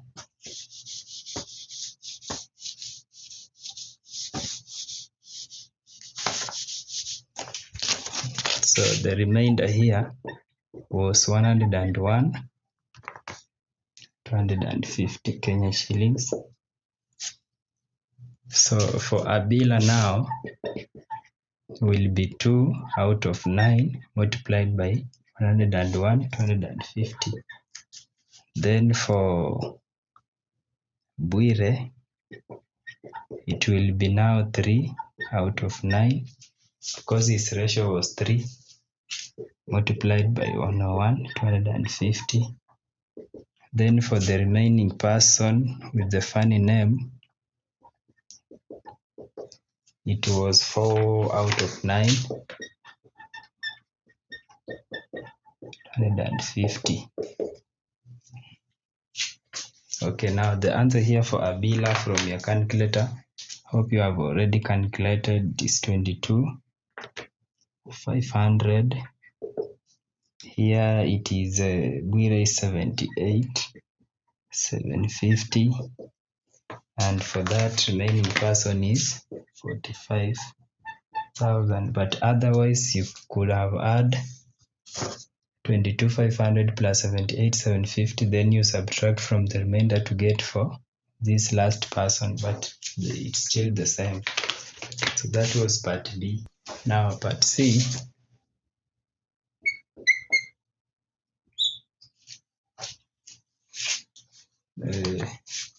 If the amount put back into the business was added to individual shares proportionately to the initial contribution, find the amount of Chirchir's new shares. So here, first of all, we know that the ratio of Chirchir is 4/9. So we shall multiply it by the amount that was the initial contribution of the amount of Chirchir new shares. So the amount that was put back into the business. So it was for part 1, 45,000. So it will be times 45,000. Then we add to his original amount, which is again 45,000. So you can also try out for the remaining people. You just take the ratio multiplied by the amount that was put in the business, then you add to whatever they have now or whatever they had shared recently.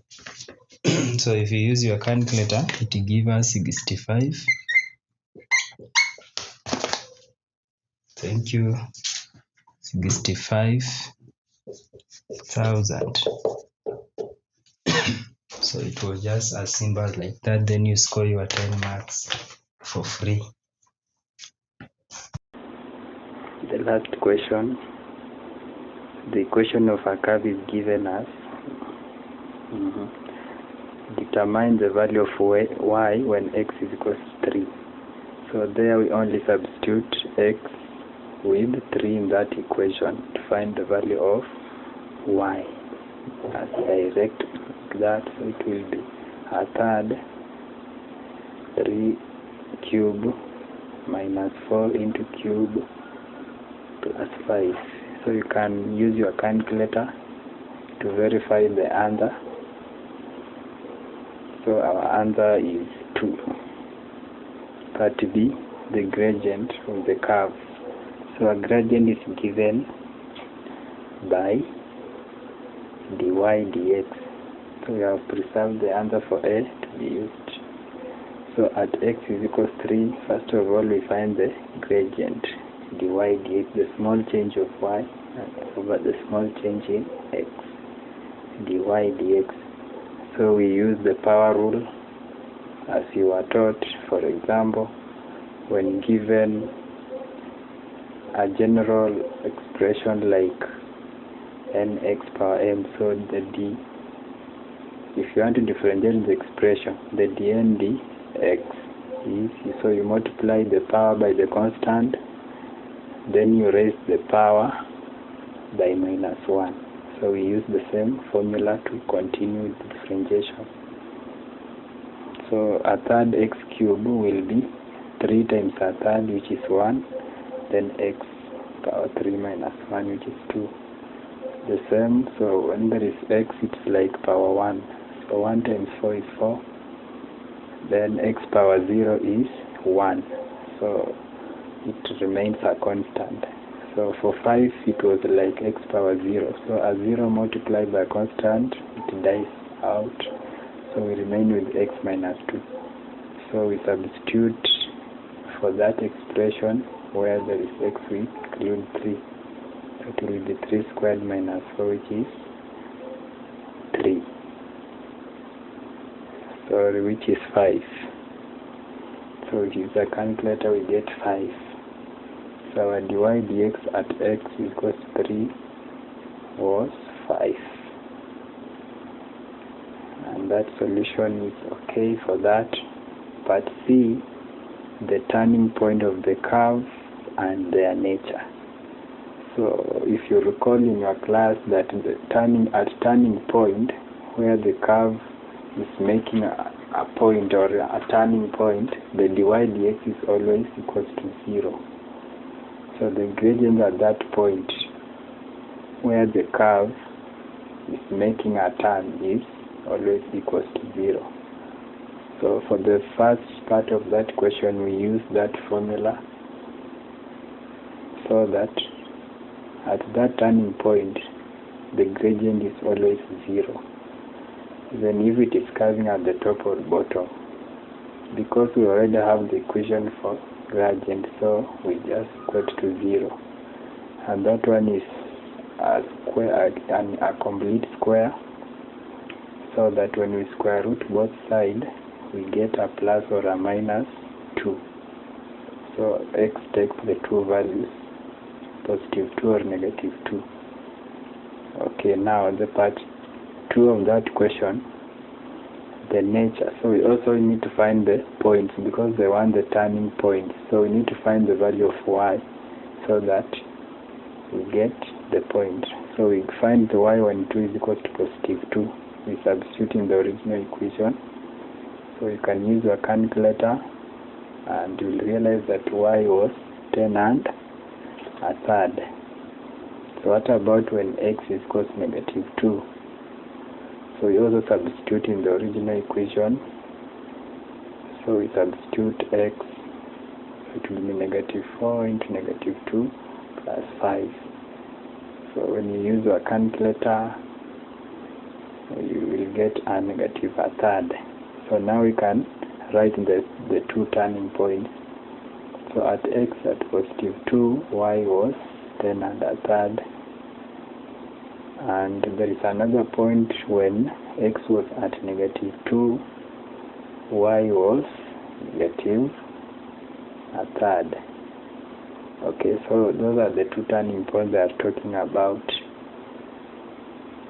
So they also need the nature of the curve.